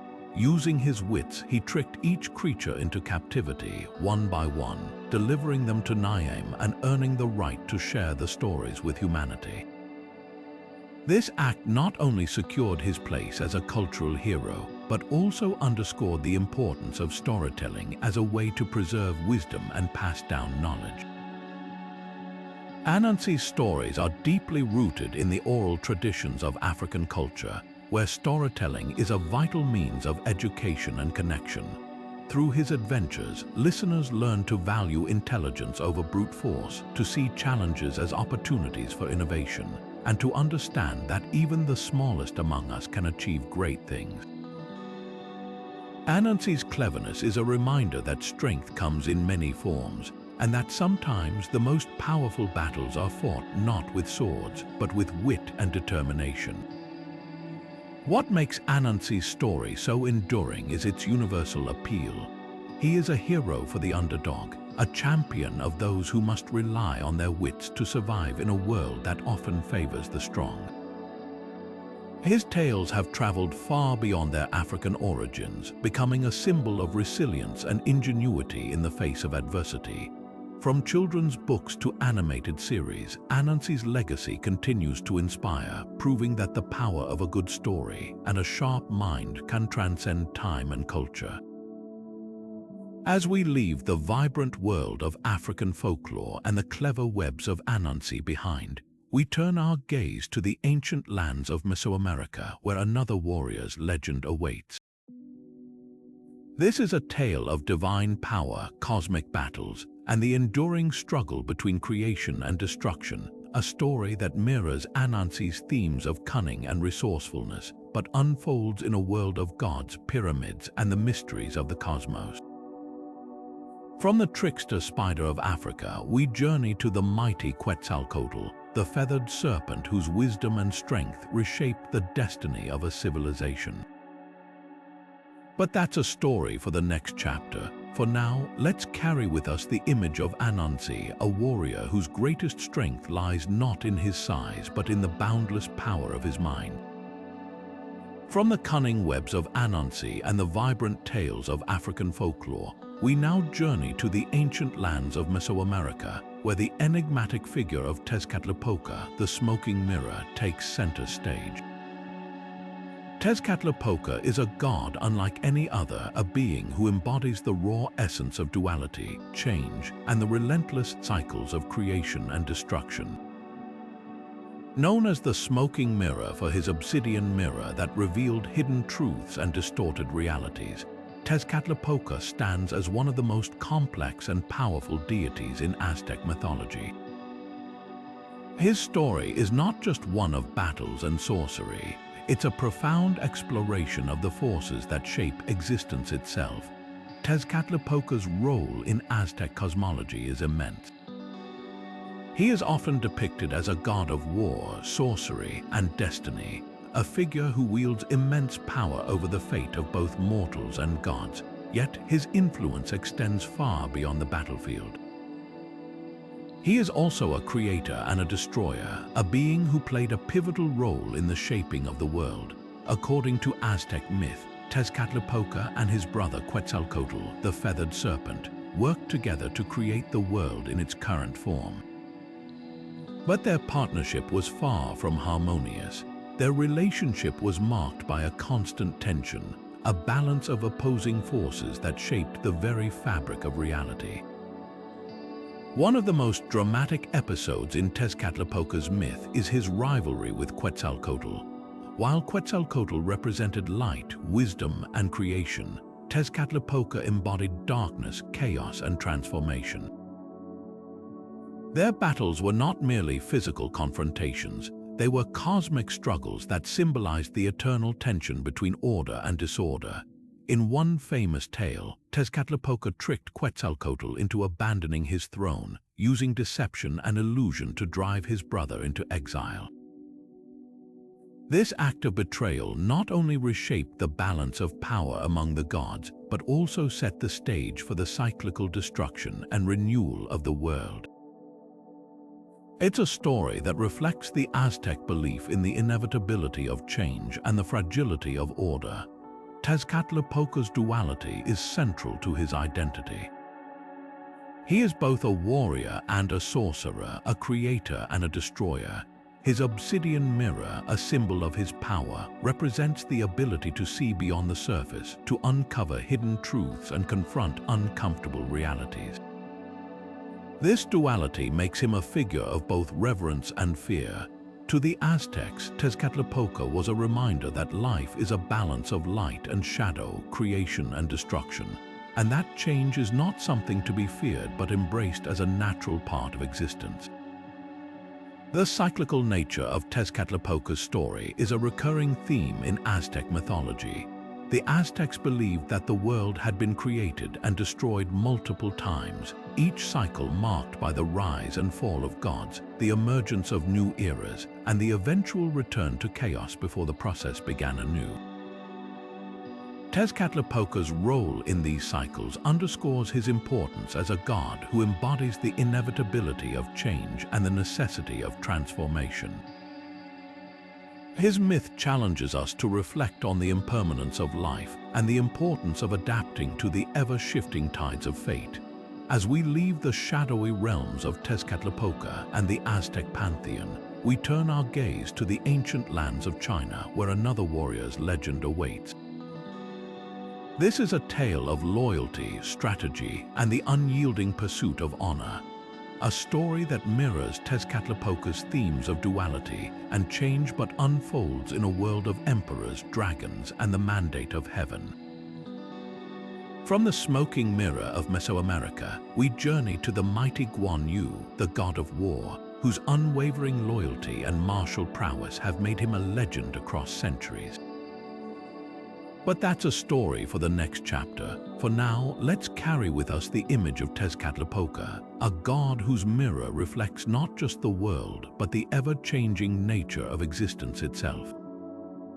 From the ever-shifting duality of Tezcatlipoca and the cosmic struggles of Aztec mythology, we now journey to the vibrant and fantastical world of Chinese folklore, where the legendary Sun Wukong, the Monkey King, reigns supreme. Sun Wukong is a figure unlike any other, a mischievous trickster, a fearless warrior, and ultimately, an enlightened being whose journey from chaos to wisdom has captivated audiences for centuries. His tale, immortalized in the classic Chinese epic Journey to the West, is a masterful blend of humor, adventure, and profound spiritual lessons, making him one of the most beloved figures in mythology. Sun Wukong's story begins with his extraordinary birth. Born from a magical stone that had absorbed the essence of heaven and earth, he emerged as a creature of immense power and boundless energy.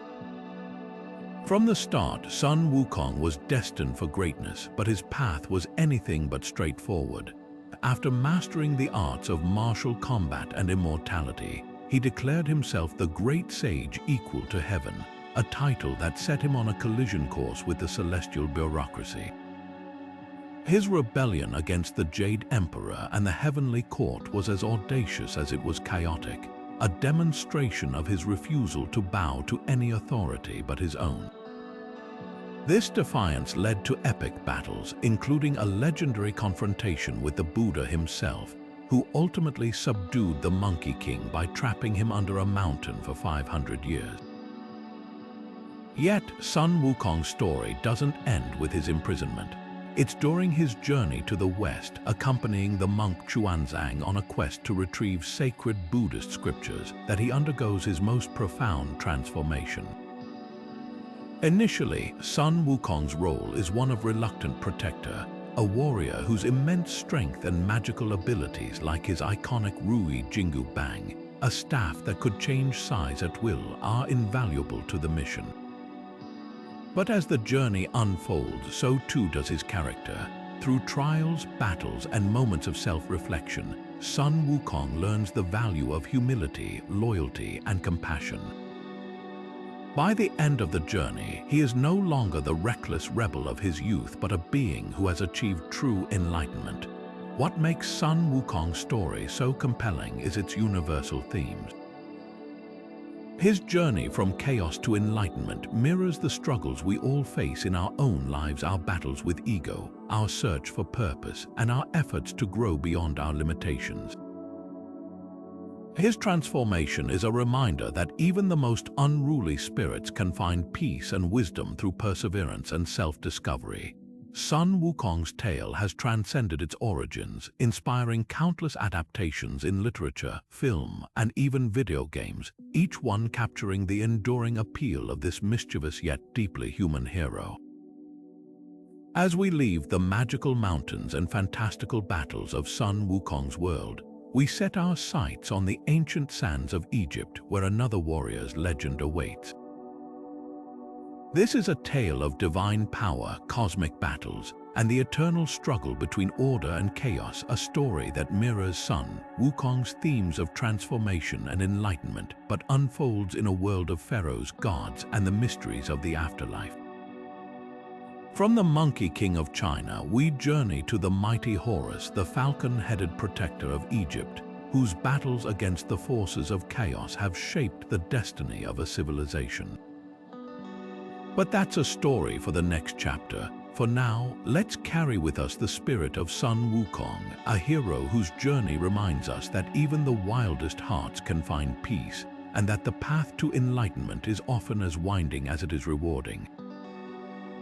From the transformative journey of Sun Wukong and the mystical realms of Chinese folklore, we now turn to the sun-baked sands of ancient Egypt, where the fierce and awe-inspiring Sekhmet reigns supreme. Sekhmet, the lioness-headed goddess of war and healing, is a figure of immense power and profound complexity. Her story is one of fiery destruction and gentle renewal, a duality that captures the essence of life's eternal cycles. To the ancient Egyptians, Sekhmet was both a protector and a punisher, a goddess whose wrath could devastate the land, yet whose mercy could bring healing and balance. Her tale is a powerful reminder that destruction and creation are often two sides of the same coin. Sekhmet's name means the powerful one, and she lived up to it in every way. Often depicted as a woman with the head of a lioness, she was the embodiment of the sun's scorching heat and the ferocity of a predator. Her breath was said to create the desert winds, and her roar could shake the heavens. As a warrior goddess, Sekhmet was the protector of the pharaohs, leading them into battle and ensuring their victory. But her power wasn't limited to the battlefield. Sekhmet was also a divine enforcer, sent by the sun god Ra to punish humanity when they defied the gods. In one of her most famous myths, Ra unleashed Sekhmet to quell a rebellion among mortals. Consumed by bloodlust, she nearly wiped out all of humanity. Her rampage only stopped when Ra tricked her into drinking beer dyed red to resemble blood. This act calmed her fury and saved humanity, but it also revealed the fine line between destruction and salvation in her nature. Yet, Sekhmet's story doesn't end with destruction.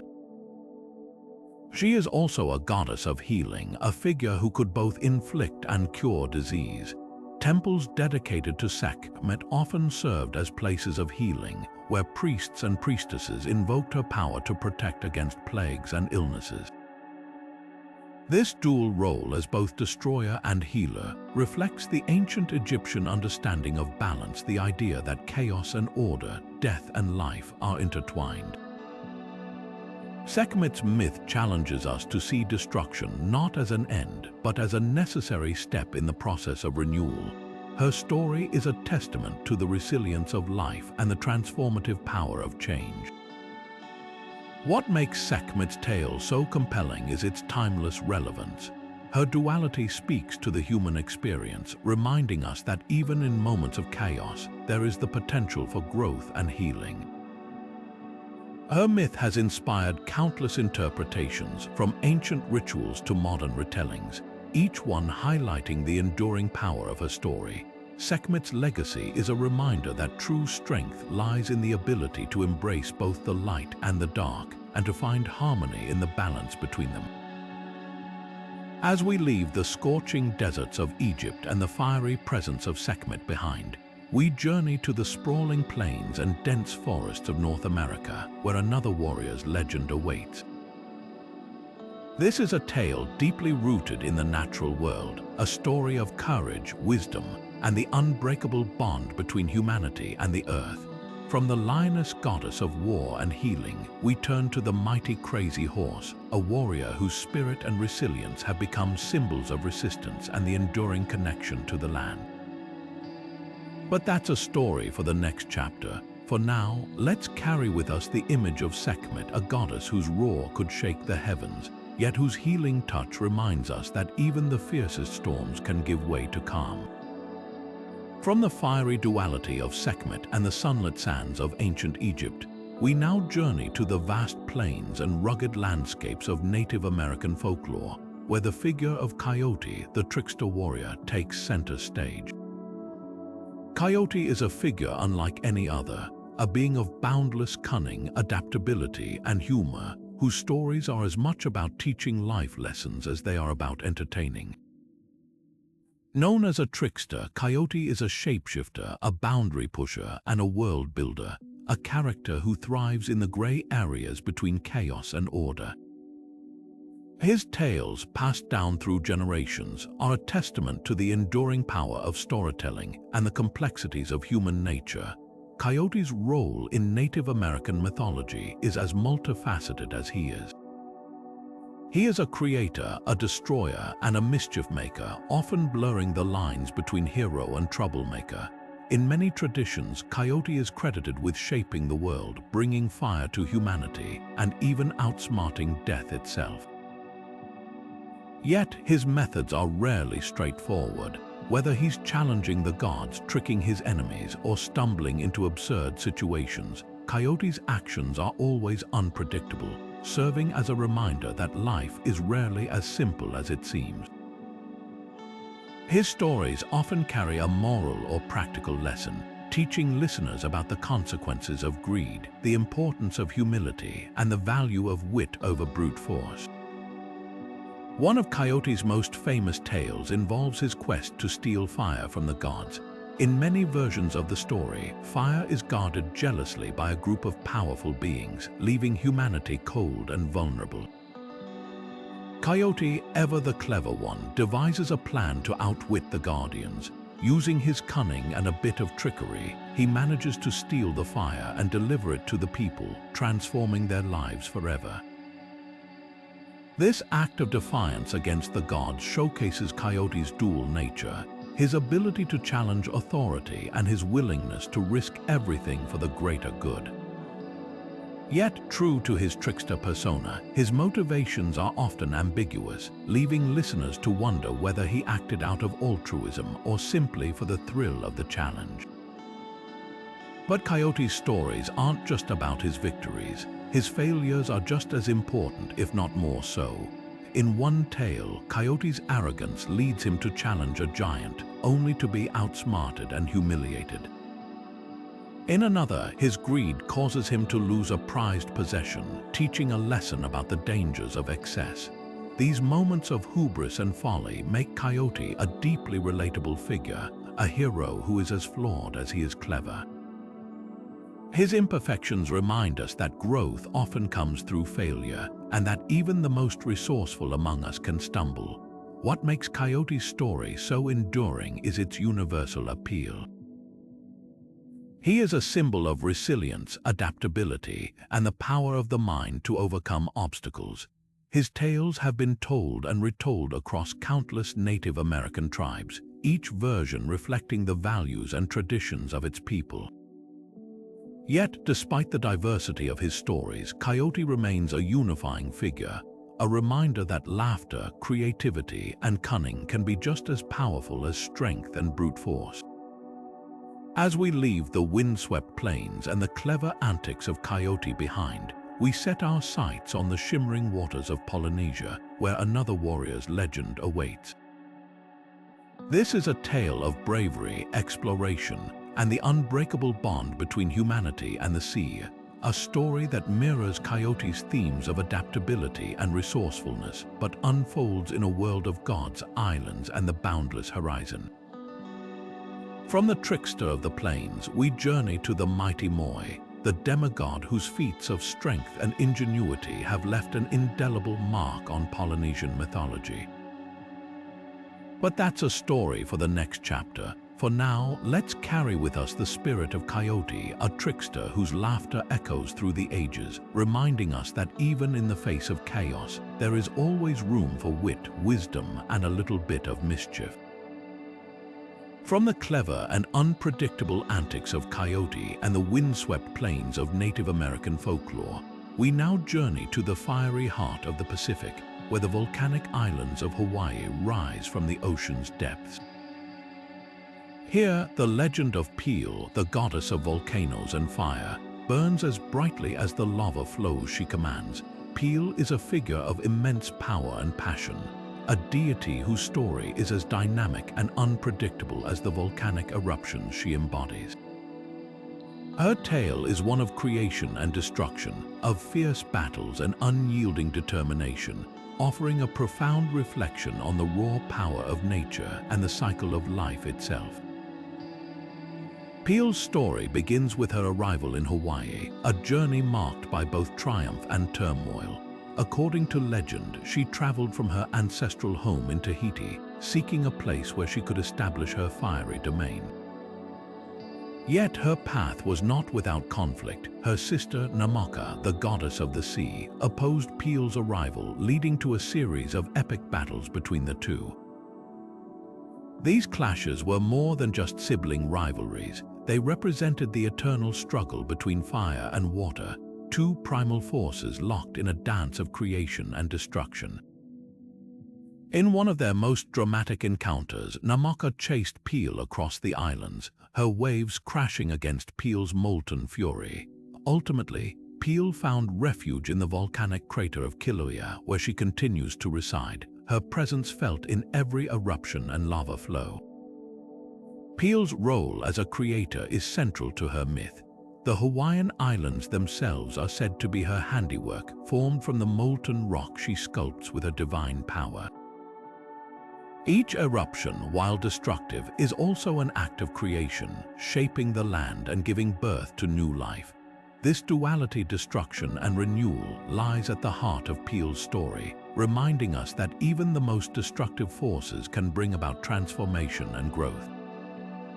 To the people of Hawaii, Pele is not just a goddess of fire, she is a symbol of the land's vitality, a reminder of the delicate balance between life and death, creation and destruction. Yet Pele is also a warrior. Her battles with Namaka are legendary, showcasing her fierce determination and unyielding spirit. These conflicts are not just physical struggles, they are metaphors for the challenges we all face in life. Conflicts between opposites, the clash of opposing forces, and the need to find harmony in the midst of chaos. Pele's resilience in the face of adversity, her ability to rise from defeat and claim her place among the islands, is a testament to the strength of the human spirit.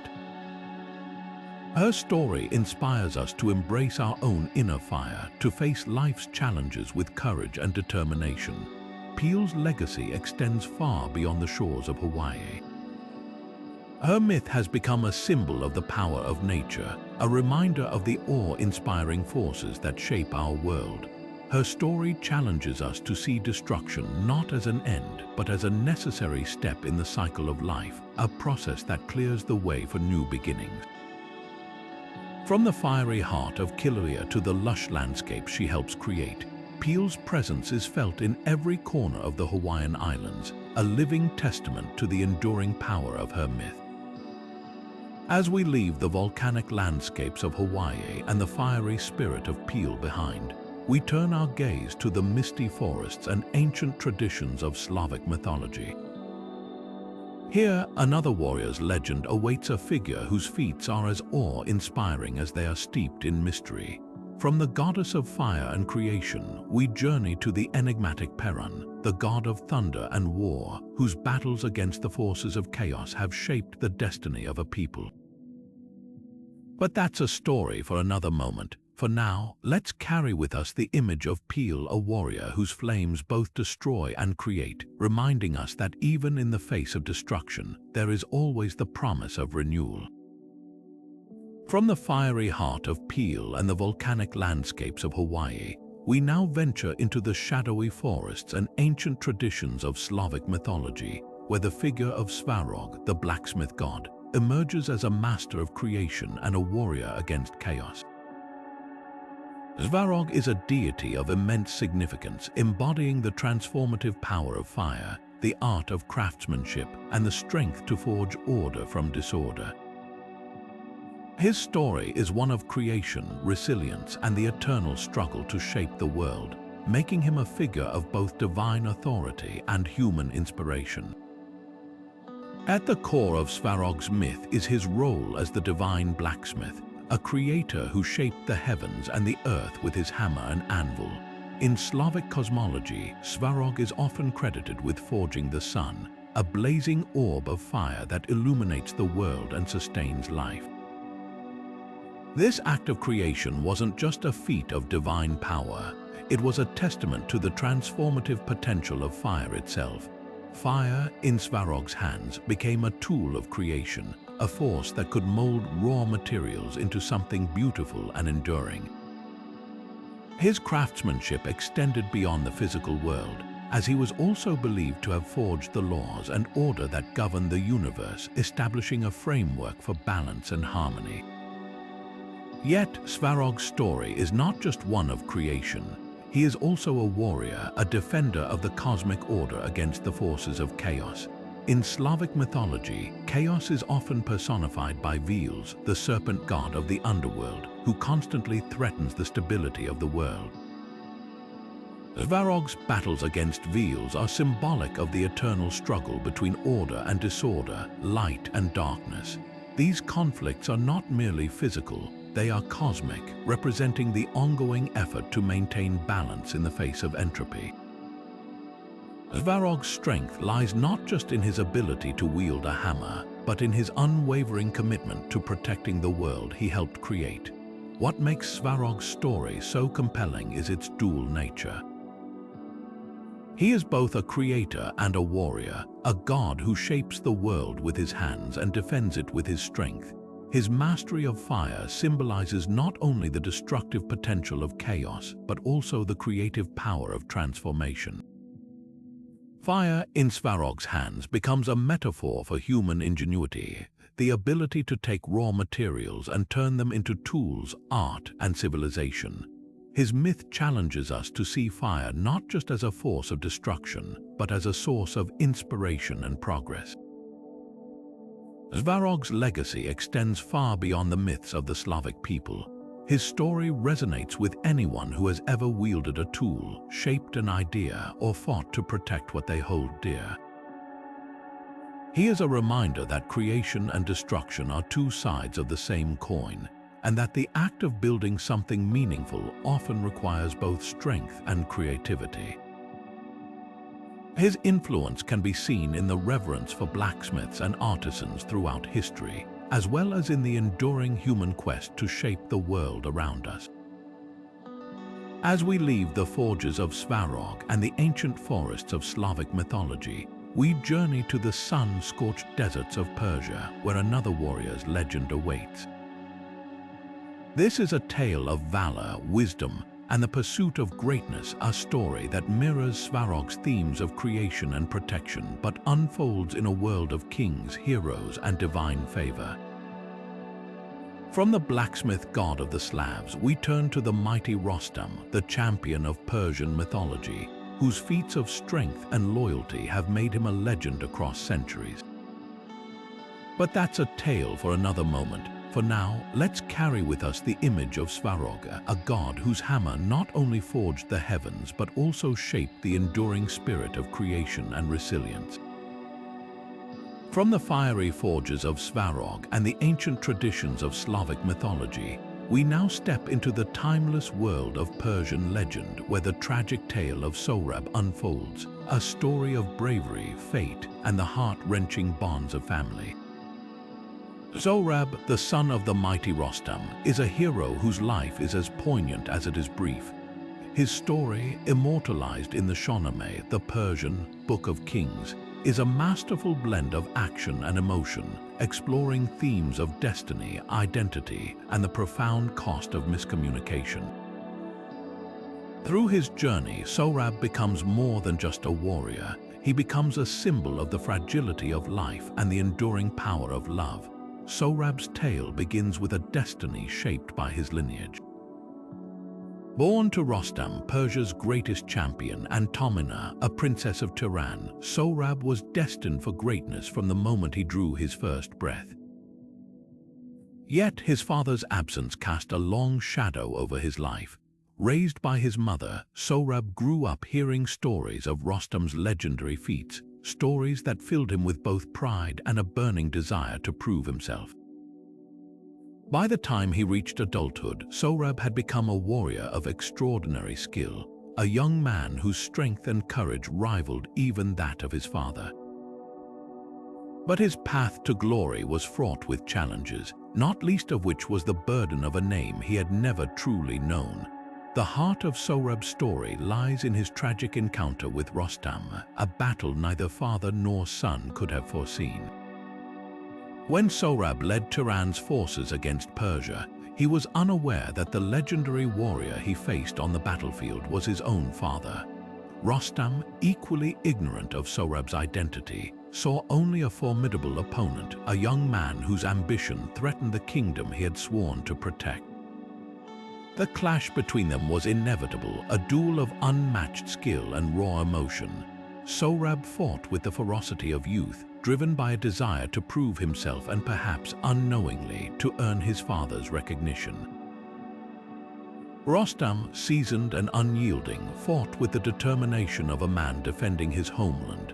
The battle was fierce, but fate had already sealed its outcome.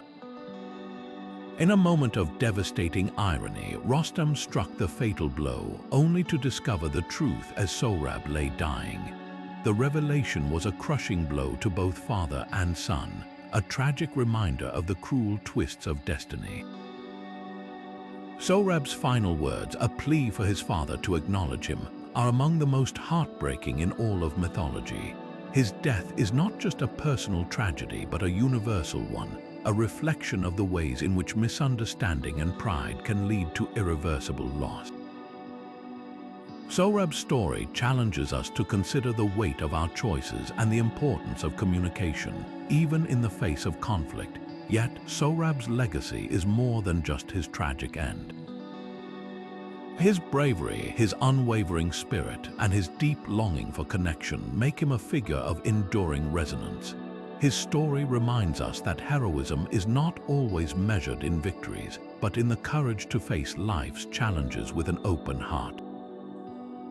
Through Sohrab, we see the complexities of familial bonds, the pain of missed opportunities, and the enduring hope for reconciliation.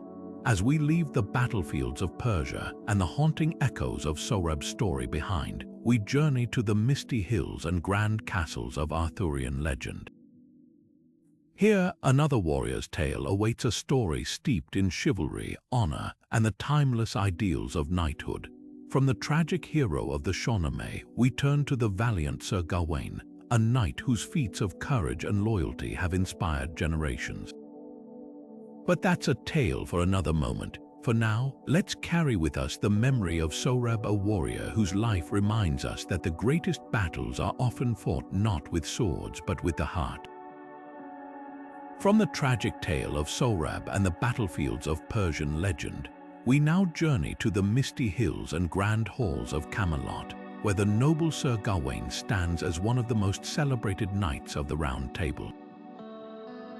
Gawain is a figure of unwavering loyalty, a paragon of chivalry whose story is as much about inner conflict as it is about external heroism. His adventures, immortalized in the medieval poem Sir Gawain and the Green Knight, offer a profound exploration of honor, temptation, and the complexities of living up to lofty ideals. Through his trials, Gawain emerges not as a flawless hero, but as a deeply human one, making his tale both relatable and timeless.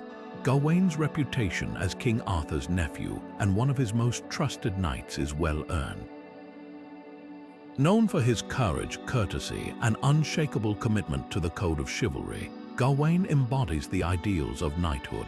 Yet it is his encounter with the Green Knight that truly defines his legacy. The story begins during a festive celebration at Camelot, when a mysterious figure clad entirely in green bursts into the hall. The Green Knight issues a chilling challenge. He will allow any knight to strike him with his axe on the condition that the challenger must seek him out in a year's time to receive a return blow. Gawain, eager to prove his valor, steps forward and beheads the Green Knight in a single strike. To the shock of all, the Green Knight picks up his severed head and reminds Gawain of their pact, setting the stage for a quest that will test the knight's resolve like never before. As Gawain embarks on his journey to find the Green Knight, his adventure becomes a profound test of his character.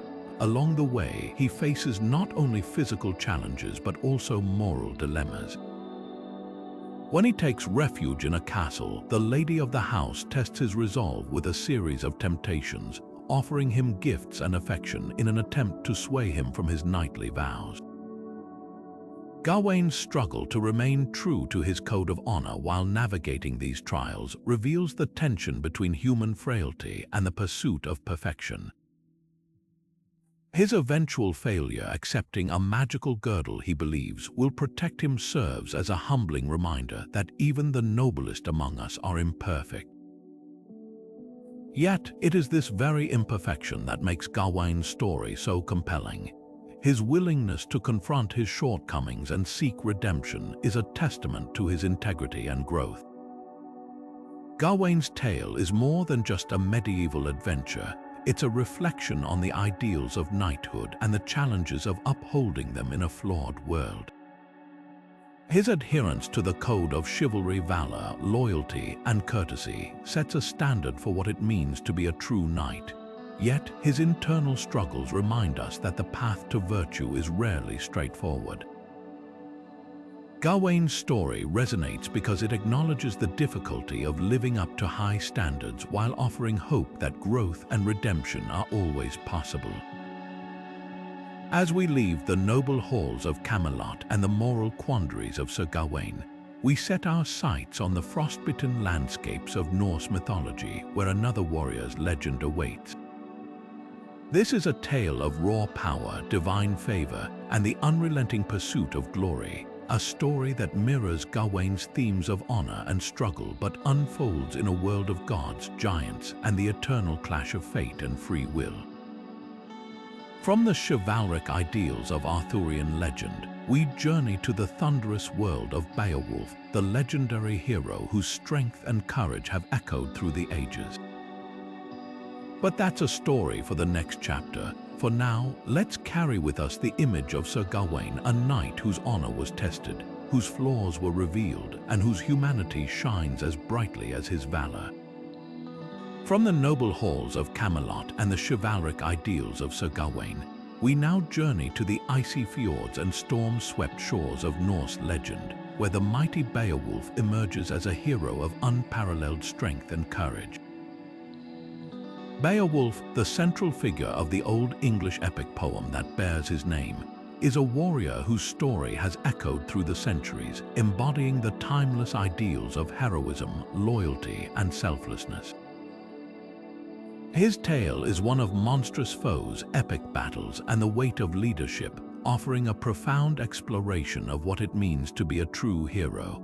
Beowulf's story begins with a call to action. When the Danish king Hrothgar's grand mead hall, Heorot, is terrorized by the monstrous Grendel, a creature of darkness and malice, Beowulf, a young warrior from Jutland, volunteers to help. Armed with nothing but his strength and courage, Beowulf faces Grendel in a brutal hand-to-hand combat that showcases his raw power and indomitable spirit. In a climactic moment, Beowulf tears Grendel's arm from its socket, sending the creature fleeing to its death. This victory isn't just a testament to Beowulf's physical prowess, it's a demonstration of his willingness to confront evil, no matter how terrifying, to protect the innocent. But Grendel's death is only the beginning of Beowulf's trials. Grendel's mother, a vengeful and even more formidable foe, emerges from the depths of a murky lake to avenge her son. Beowulf, undeterred, dives into the lake's dark waters to confront her. In a battle that tests both his strength and resolve, he ultimately triumphs, using a magical sword to defeat the monstrous matriarch. This victory cements Beowulf's reputation as a hero, but it also marks a turning point in his journey. His battles against Grendel and his mother are not just physical challenges, they are symbolic struggles against the forces of chaos and destruction, a theme that resonates deeply in Norse mythology. Years later, Beowulf's story takes a poignant turn. As an aging king, he faces his final and greatest challenge, a dragon awakened by a stolen treasure. Despite his advanced age, Beowulf chooses to confront the dragon himself, driven by a sense of duty to protect his people.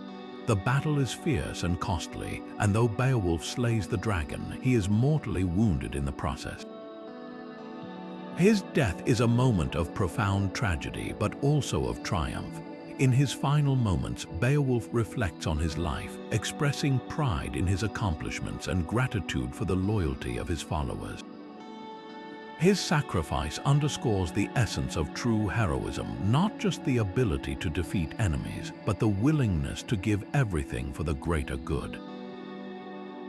What makes Beowulf's story so enduring is its exploration of the human condition. He is a hero, yes, but he is also a man, flawed, mortal, and burdened by the weight of leadership. His battles against Grendel, Grendel's mother, and the dragon are more than just thrilling adventures. They are metaphors for the struggles we all face in life against fear, against loss, and against the inevitability of our own mortality.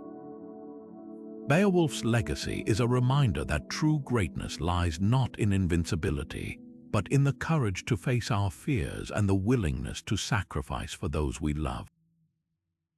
As we leave the stormy shores of Norse legend and the heroic legacy of Beowulf behind, we turn our gaze to the vibrant and intricate world of Hindu mythology. Here, another warrior's legend awaits a tale of divine favor, celestial weapons, and the unyielding pursuit of righteousness. From the monster-slaying hero of the north, we journey to the mighty Arjuna, the peerless archer whose feats in the Mahabharata have inspired generations. But that's a story for the next chapter. For now, let's carry with us the spirit of Beowulf, a warrior whose strength was matched only by his heart, and whose story reminds us that even the mightiest among us are defined not by our victories, but by the choices we make in the face of adversity.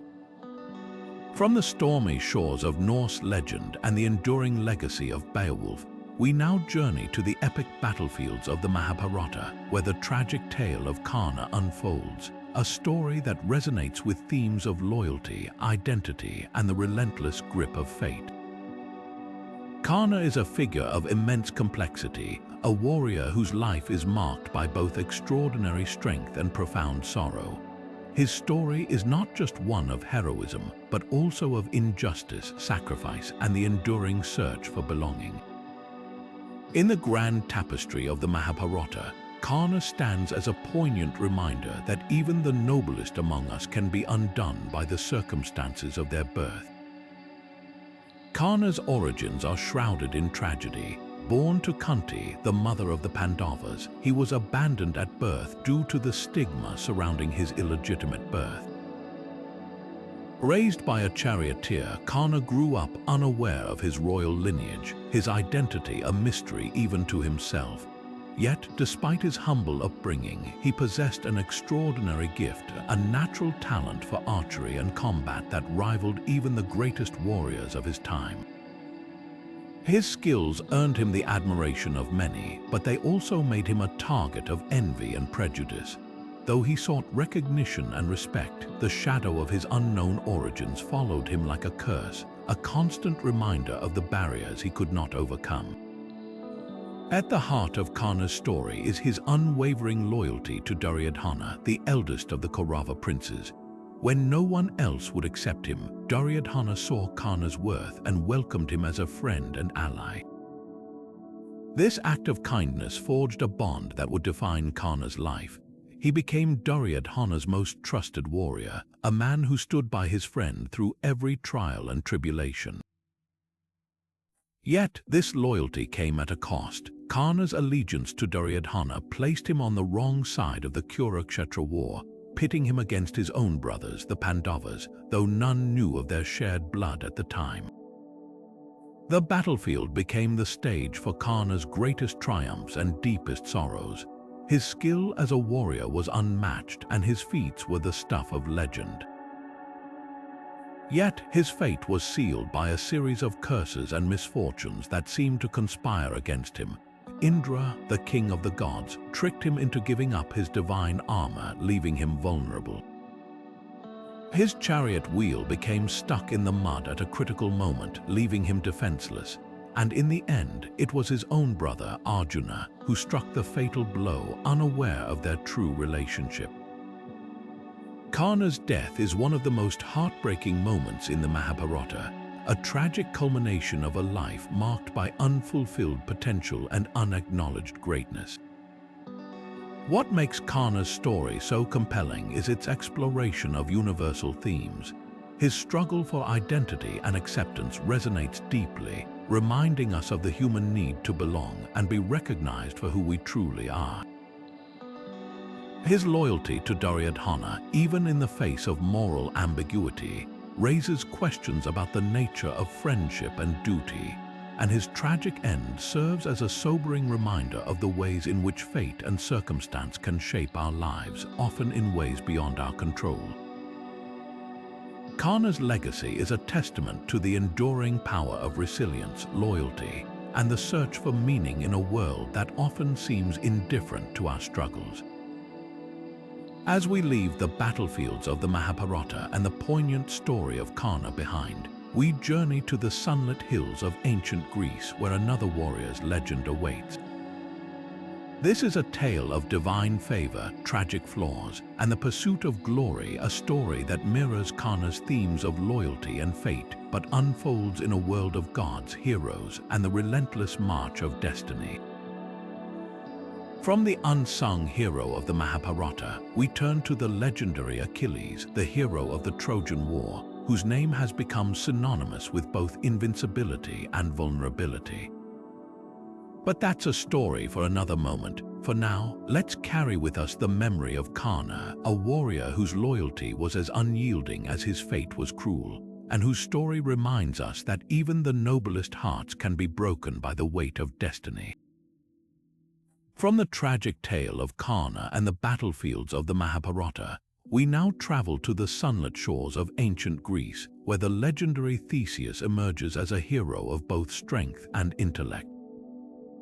Theseus, the slayer of the Minotaur, is more than just a warrior. He's a symbol of unity, a figure whose story intertwines bravery with cunning, and whose legacy reshaped the destiny of Athens. His tale is one of adventure, strategy, and the triumph of order over chaos, a narrative that continues to inspire and captivate audiences to this day. Theseus's journey to heroism begins with a destiny shaped by his divine lineage. As the son of Aegeus, king of Athens, and Poseidon, the god of the sea, Theseus was destined for greatness. But his path to glory wasn't handed to him. It was forged through his own determination and resourcefulness. One of his most iconic feats was his journey to Crete, where he faced the terrifying Minotaur, a monstrous creature with the body of a man and the head of a bull, imprisoned within the labyrinthine palace of King Minos. This wasn't just a test of strength, it was a challenge that demanded wit, courage, and a willingness to confront the unknown. The Minotaur was no ordinary foe. Born from the unnatural union of Queen Pasiphae and a sacred bull, the creature was a symbol of chaos and punishment, a reminder of humanity's hubris and the consequences of defying the gods. To defeat it, Theseus had to navigate the treacherous labyrinth, a maze so complex that escape seemed impossible. But Theseus didn't rely on brute force alone. With the help of Ariadne, King Minos' daughter, he used a ball of thread to mark his path through the winding corridors, ensuring he could find his way back after slaying the beast. This blend of intelligence and bravery is what sets Theseus apart. He didn't just conquer the Minotaur, he outsmarted the very symbol of chaos itself.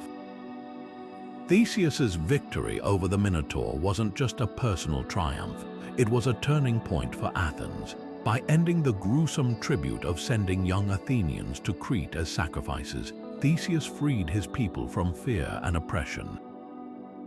His return to Athens marked the beginning of his role as a unifier, a leader who brought together the scattered regions of Attica under a single banner.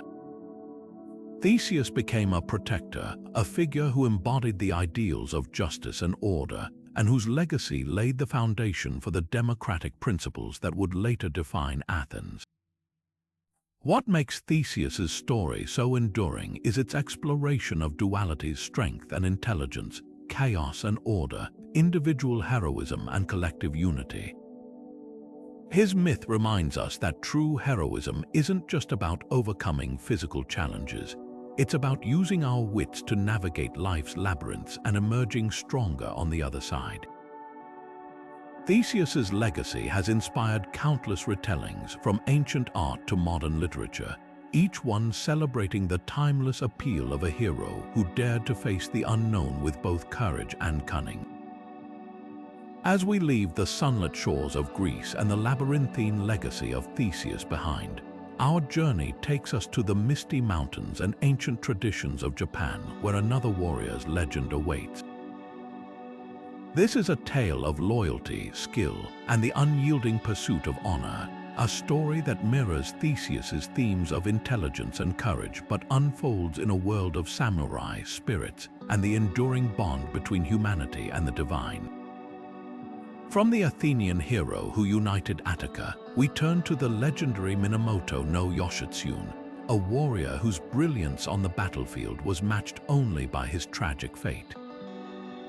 But that's a story for the next chapter. For now, let's carry with us the image of Theseus, a hero whose thread of wisdom guided him through the darkest of mazes, and whose story reminds us that even the most daunting challenges can be overcome with a sharp mind and a steady heart.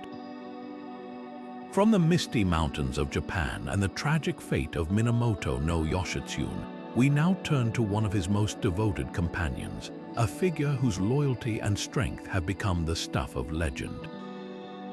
This is the story of Benkei, the warrior monk whose name is synonymous with unyielding devotion and indomitable courage.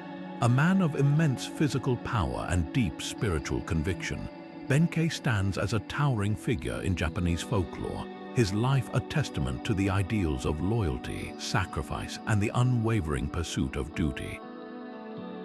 Benkei's tale begins with a birth shrouded in mystery and wonder. According to legend, he was born to a temple priestess and was said to have been an exceptionally large and strong child, earning him the nickname Oniwaka, or Demon Child. As he grew, Benkei's size and strength became legendary, but it was his heart, not his muscles, that would define his legacy. Though he began his life as a wandering monk, Benkei's path took a dramatic turn when he encountered Minamoto no Yoshitsune, a young warrior destined for greatness. This meeting would mark the beginning of a bond that would shape both their lives and Japanese history forever. Benkei's loyalty to Yoshitsune was absolute. He became the warrior's most trusted retainer, standing by his side through countless battles and trials. Together, they faced enemies and adversity, their partnership a shining example of camaraderie and mutual respect. Benkei's strength was unparalleled, but it was his unwavering commitment to Yoshitsune that truly set him apart. Whether wielding his massive naginata, a polearm weapon that became his signature, or standing as a steadfast guardian, Benkei embodied the spirit of a true warrior, fierce in battle, yet guided by a deep sense of honor. One of the most iconic moments in Benkei's story is his legendary stand at the Gojo Bridge. According to legend, before meeting Yoshitsune, Benkei roamed the bridge, challenging every passing warrior to a duel and collecting their swords as trophies. His goal was to gather 1,000 blades, a feat that would cement his reputation as the ultimate warrior. But when he faced Yoshitsune, a young and seemingly unassuming opponent, Benkei was outmatched by the warrior's speed and skill. Instead of resentment, Benkei felt admiration, and from that moment he pledged his life to Yoshitsune. This tale not only showcases Benkei's strength, but also his humility and willingness to recognize greatness in others. Benkei's loyalty would be tested to the very end. When Yoshitsune fell out of favor with his brother, the shogun Yoritomo, and was forced into exile, Benkei remained by his side. Their final stand at the Battle of Koromagawa is one of the most poignant moments in Japanese history. As Yoshitsune's forces were overwhelmed, Benkei fought valiantly to protect his lord, holding off countless enemies single-handedly. Even after being struck by countless arrows, Benkei refused to fall, standing upright in death as if still guarding his master. This act of ultimate sacrifice has immortalized Benkei as a symbol of loyalty and resilience, his story echoing through the centuries as a reminder of the power of devotion. What makes Benkei's story so enduring is its universal resonance. His life reflects the timeless ideals of loyalty, honor, and selflessness, values that transcend cultures and eras. In Japanese folklore, he is more than just a warrior. He is a cultural icon, a figure whose legacy continues to inspire art, literature, and even modern media. Through Benkei, we are reminded that true strength lies not just in physical power, but in the depth of one's convictions and the willingness to stand by those we hold dear. As we leave the windswept battlefields of Japan and the towering figure of Benkei behind, we journey to the rugged landscapes of Celtic mythology where another warrior's legend awaits. This is a tale of magic, mystery, and the unbreakable bond between humanity and the natural world. A story that mirrors Benkei's themes of loyalty and sacrifice, but unfolds in a realm of druids, spirits, and ancient enchantments. From the warrior monk of Japan, we turn to the mighty Chulainn, the Hound of Ulster, whose feats of strength and devotion have left an indelible mark on Celtic lore. But that's a story for another moment. For now, let's carry with us the spirit of Benkei, a warrior whose loyalty was as unyielding as his blade, and whose story reminds us that the greatest battles are often fought not for glory, but for those we love. From the towering loyalty of Benkei and the windswept battlefields of Japan, we now journey to the misty hills and ancient tales of Welsh mythology, where the legend of Bran the Blessed, the giant king, unfolds. Bran is a figure of immense stature, both literally and figuratively, a leader whose strength, wisdom, and selflessness have made him a cornerstone of Welsh lore. His story is one of sacrifice, magic, and the timeless struggle to protect those he loved, offering a profound reflection on the nature of leadership and the cost of greatness. Bran, whose name means raven or crow, was no ordinary king. As a giant, he towered over his people, a physical embodiment of his larger-than-life role as a protector and ruler. His kingdom, a land steeped in myth and magic, faced constant threats from outsiders, and it was Bran's duty to defend it. Yet, his leadership extended far beyond the battlefield. Bran was a figure of deep compassion, a king who valued the well-being of his people above all else. This balance of strength and empathy is what made him such a compelling and enduring figure in Welsh mythology. One of the most fascinating aspects of Bran's story is his possession of a magical cauldron, a gift from the underworld. This cauldron, known as the Cauldron of Rebirth, had the power to restore fallen warriors to life, though they would return without the ability to speak. This artifact symbolized both the resilience of life and the cost of resurrection, a theme that resonates deeply in Bran's myth. The cauldron became a crucial tool in his battles, a source of hope and renewal for his warriors, but it also served as a reminder that every victory comes with a price. Bran's greatest act of leadership and sacrifice came during a war against the Irish, sparked by the mistreatment of his sister Branwen. When Branwen's marriage to the Irish king turned sour, she sent a message to her brother pleading for help. Bran, ever the protector, rallied his forces and led them across the sea to Ireland. The ensuing battle was brutal, a clash of kingdoms that tested Bran's strength and resolve. Yet, it was not his prowess in combat that defined this chapter of his story. It was his willingness to lay down his life for his people.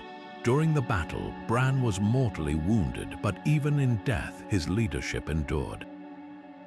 He instructed his men to cut off his head and carry it back to Wales, where it would continue to protect the land. His head, still speaking and guiding his followers, became a symbol of his unyielding devotion to his people. What makes Bran's story so compelling is its exploration of the complexities of leadership.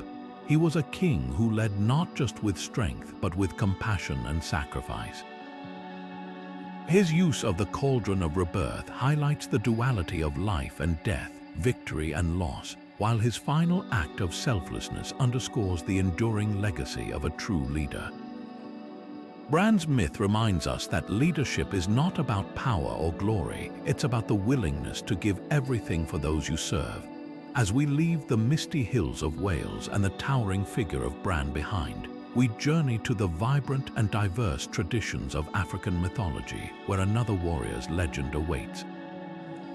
This is a tale of courage, ingenuity, and the unbreakable bond between humanity and the natural world. a story that mirrors Bran's themes of sacrifice and leadership, but unfolds in a land of rich oral traditions and powerful spiritual beliefs. From the giant king of Welsh lore, we turn to the mighty Shaka Zulu, a warrior whose strength and vision reshaped the destiny of his people. But that's a tale for the next chapter. For now, let's carry with us the spirit of Bran, a leader whose head still watches over his land, and whose story reminds us that true greatness lies not in ruling but in serving. From the towering sacrifice of Bran the Blessed and the misty hills of Welsh mythology, we now journey to the vibrant and deeply spiritual traditions of the Yoruba people, where the mighty Ogun, the god of iron, war, and labor, stands as a figure of immense power and significance. Ogun is more than just a warrior deity. He is a symbol of transformation, a guardian of progress, and a testament to the enduring connection between humanity and the tools we create. His story is one of strength, innovation, and the profound impact of technology on the human experience. Ogun's role in Yoruba mythology is multifaceted. As the god of iron, he is credited with introducing humanity to the art of metalworking, a skill that revolutionized societies and shaped the course of history. With iron, people could forge tools, weapons, and structures, transforming the world around them. Ogun's gift was not just about power, it was about the potential for growth and creation. In this way, he became a protector and provider, a deity who empowered his people to build, defend, and thrive. His association with iron also extended to the battlefield, where he was revered as a fierce warrior god, leading his followers to victory with unmatched ferocity and skill. Yet, Ogun's influence goes beyond the physical realm. He is also a god of labor, embodying the dignity and necessity of hard work. In Yoruba culture, Ogun is often invoked by blacksmiths, warriors, and anyone who works with their hands, serving as a reminder of the value of craftsmanship and perseverance. His story reflects the belief that labor is not just a means to an end, but a sacred act that connects us to the divine. This duality, his role as both a warrior and a worker, makes Ogun a deeply relatable figure, one who represents the struggles and triumphs of everyday life. Ogun's legacy has transcended the borders of Yorubaland, finding a place in the African diaspora religions that emerged in the Americas. In traditions like Santeria and Candomblé, Ogun is venerated as a powerful Orisha, a spiritual force that continues to guide and protect his followers. His enduring influence speaks to the universal themes of his myth: the transformative power of technology, the importance of labor, and the resilience of the human spirit.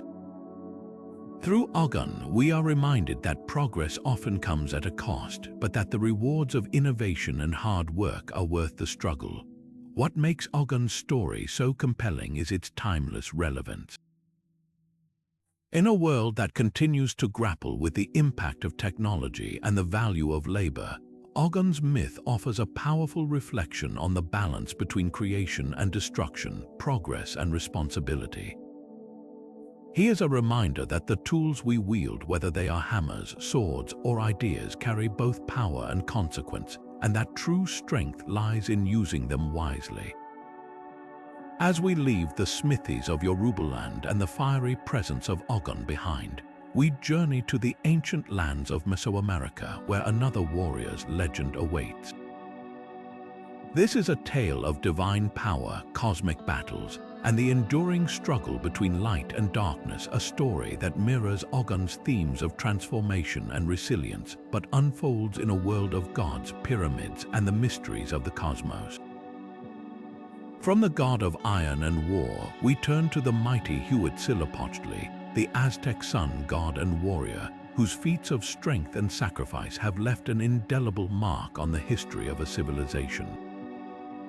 But that's a story for another moment. For now, let's carry with us the image of Ogun, a god whose hammer not only shaped iron but also forged the enduring spirit of innovation and determination.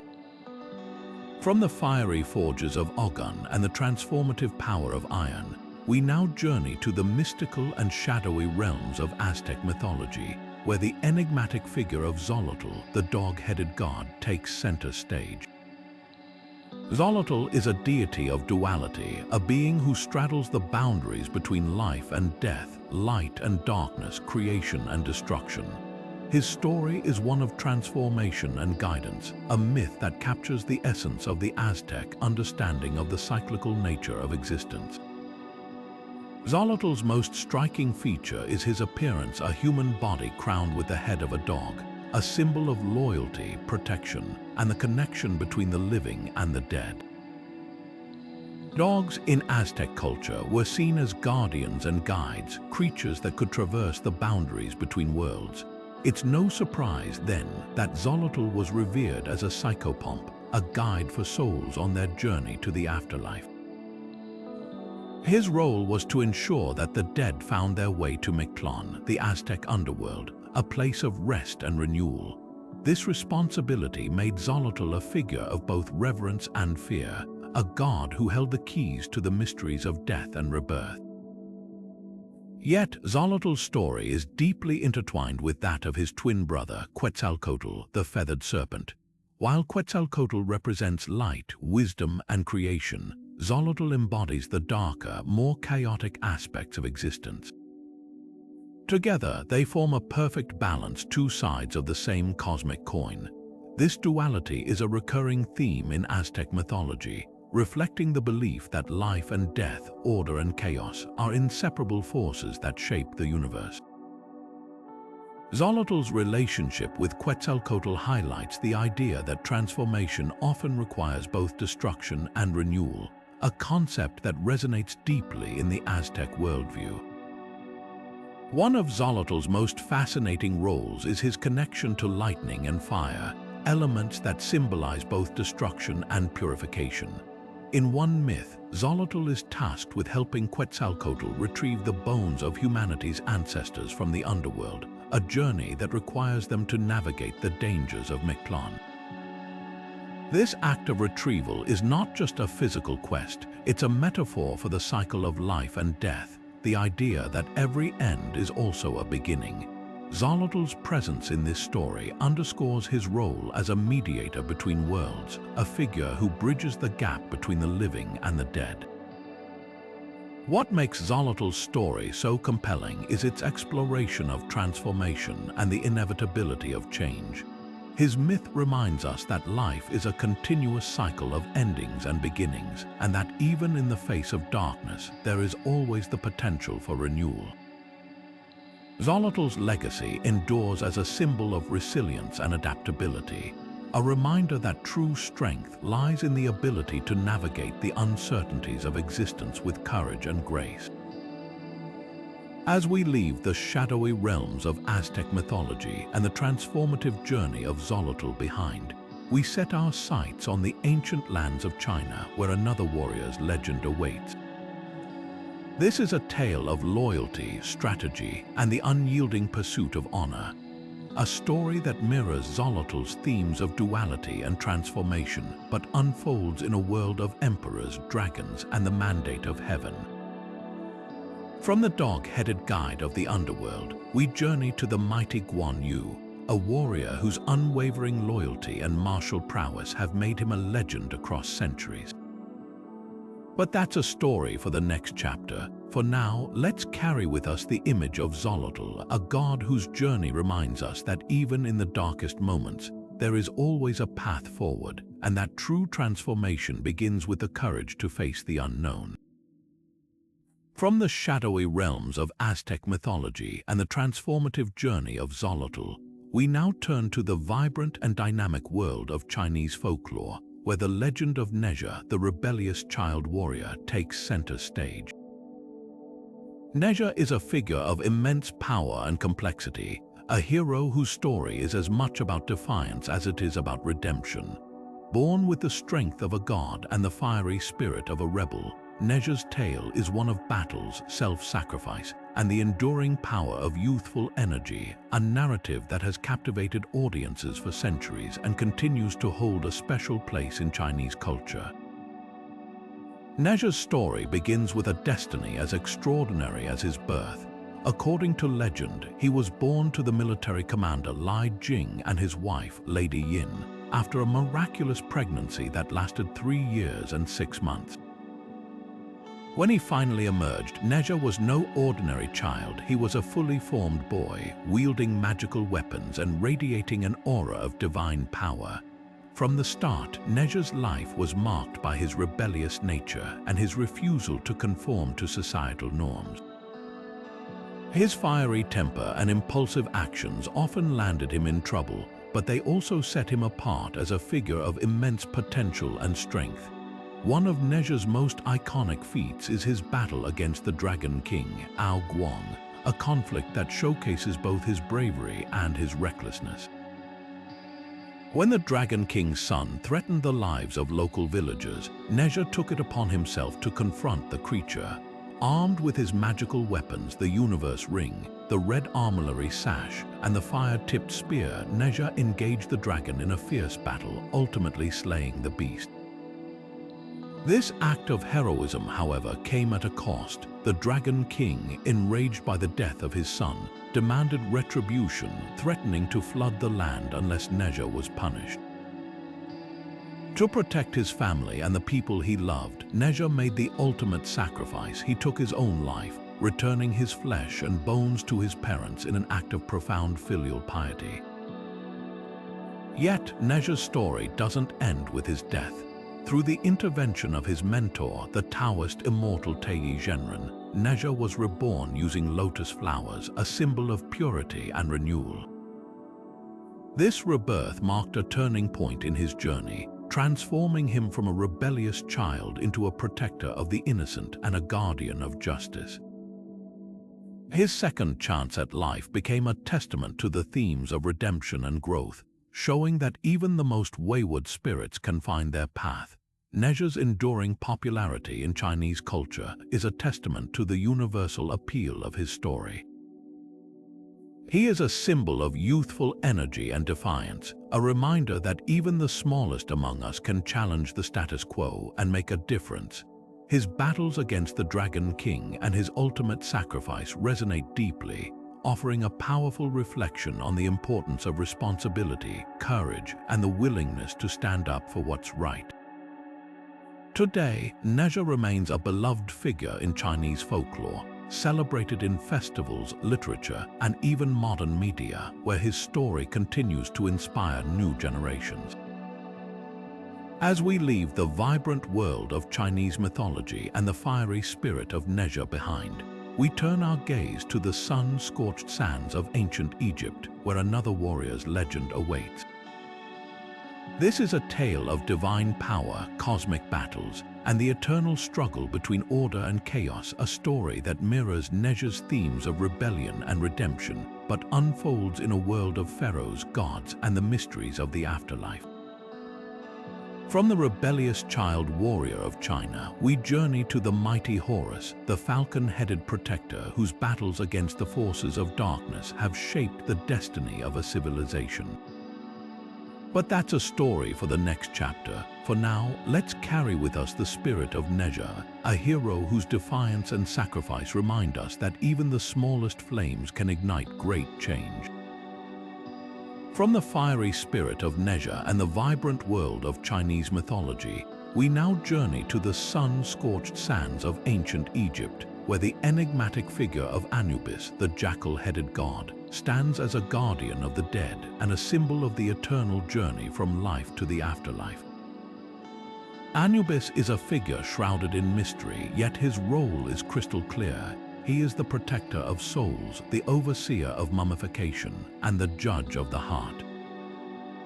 His story is one of balance, justice, and the profound connection between life and death, themes that resonate deeply in the rich tapestry of Egyptian mythology. Anubis's appearance alone sets him apart. With the body of a man and the head of a jackal, he embodies the duality of the natural and the divine. The jackal, a creature often seen prowling the edges of the desert and cemeteries, was seen as a guardian of the dead by the ancient Egyptians. By adopting this form, Anubis became a symbol of protection, a figure who watched over the deceased and guided them safely to the afterlife. His association with the jackal also highlights the Egyptians' deep respect for the cycles of nature, where death was not an end but a transition to another state of being. At the heart of Anubis's myth is his role in the mummification process, a sacred ritual that prepared the dead for their journey to the afterlife. Anubis was believed to oversee this process, ensuring that the body was preserved and the soul was ready to face the trials ahead.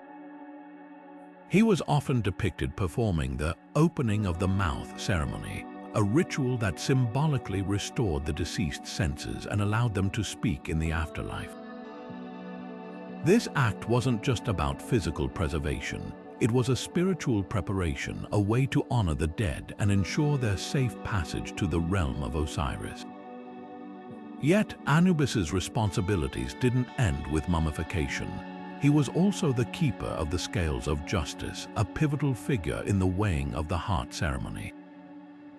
In this ritual, the heart of the deceased was weighed against the feather of Maat, the goddess of truth and order. If the heart was found to be pure and free of sin, the soul would be granted eternal life in the field of reeds. If not, it would be devoured by Ammit, the devourer of the dead, and the soul would be lost forever. Anubis's role in this process was not just as an enforcer of rules, but as a guide, helping souls navigate the complexities of the afterlife and ensuring that justice was served. What makes Anubis's story so compelling is its exploration of morality and balance. His role as a judge reflects the Egyptian belief in the importance of living a righteous life, where actions in the mortal world had consequences in the afterlife. Anubis wasn't just a god of death, he was a symbol of accountability, a reminder that integrity and honesty were the keys to eternal peace. His myth challenges us to consider the weight of our own choices and the legacy we leave behind.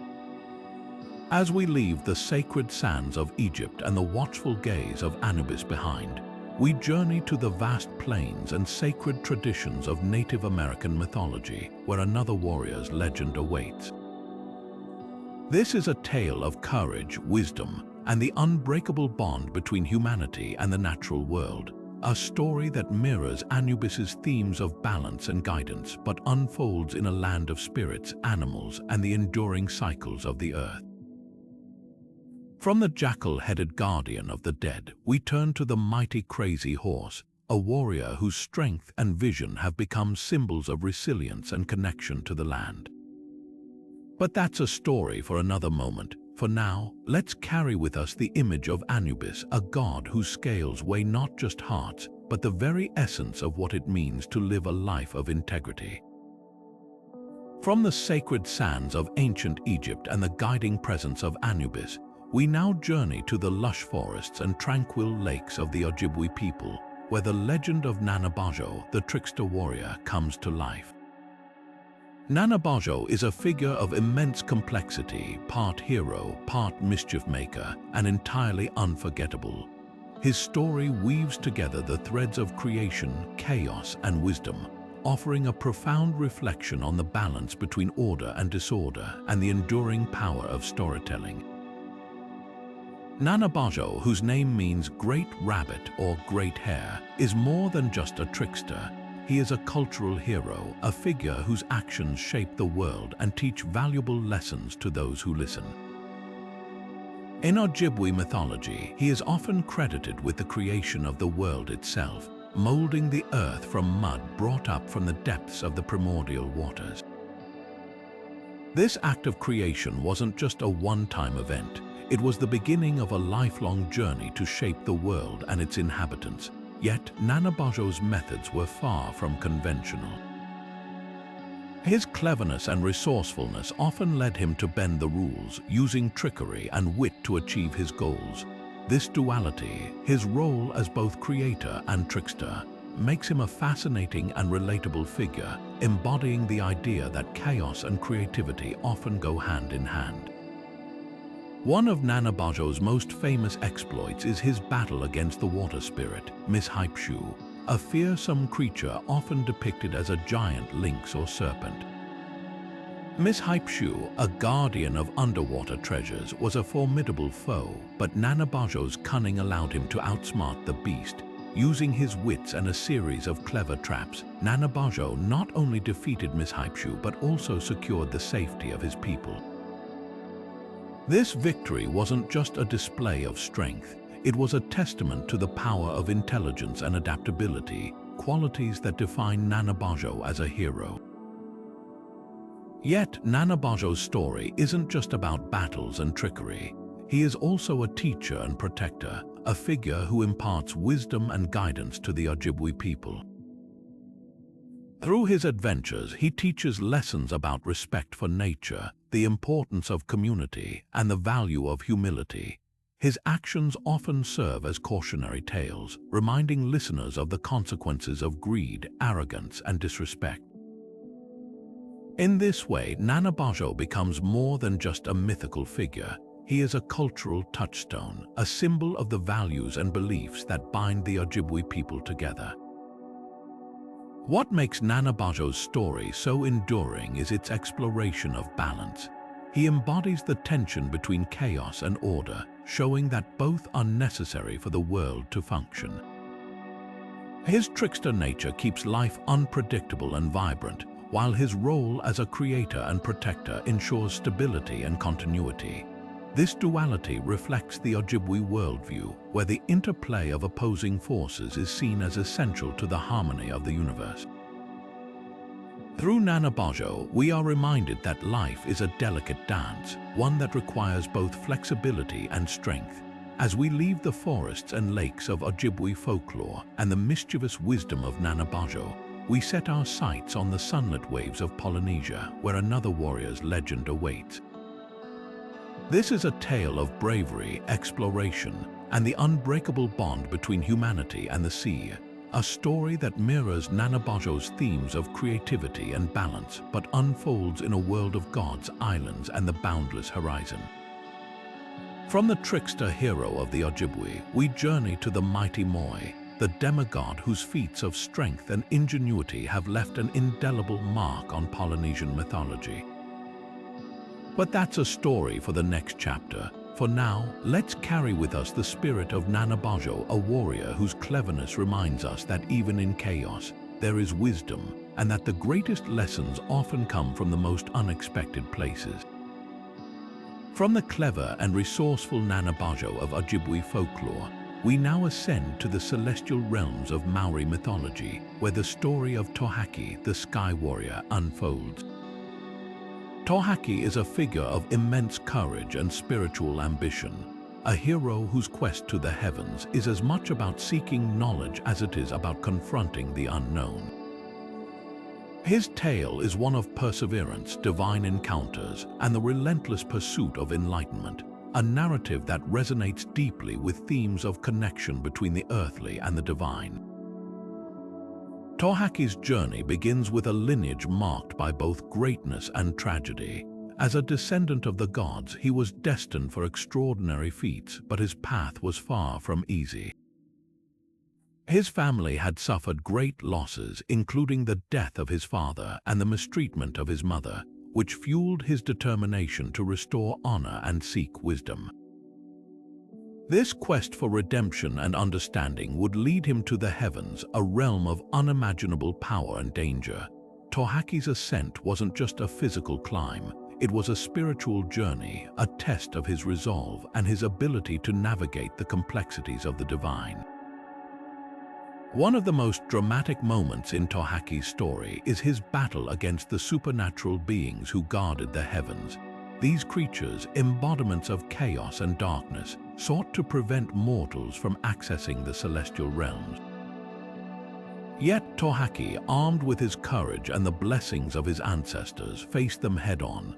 His battles were not just clashes of strength, They were tests of his wit, his faith, and his ability to transcend mortal limitations. Through these trials, Tohaki emerged not only as a warrior but as a seeker of truth, a man who dared to challenge the boundaries between the human and the divine. At the heart of Tohaki's legend is his acquisition of celestial knowledge. During his journey, he encountered the celestial maidens, beings of immense wisdom who shared with him the secrets of the heavens. This knowledge wasn't just a gift, it was a responsibility, a burden that Tohaki carried back to his people. Through his experiences, he became a bridge between the earthly and the divine, a figure who brought the mysteries of the cosmos down to the mortal world.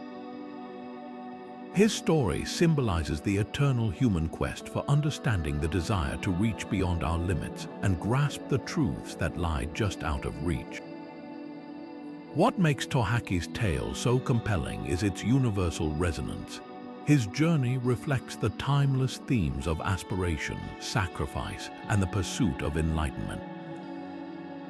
He is a reminder that the path to knowledge is often fraught with challenges, but that the rewards, both personal and collective, are worth the struggle. Tohaki's legacy endures as a symbol of spiritual ambition, a hero whose story inspires us to reach for the stars, even when the journey seems insurmountable.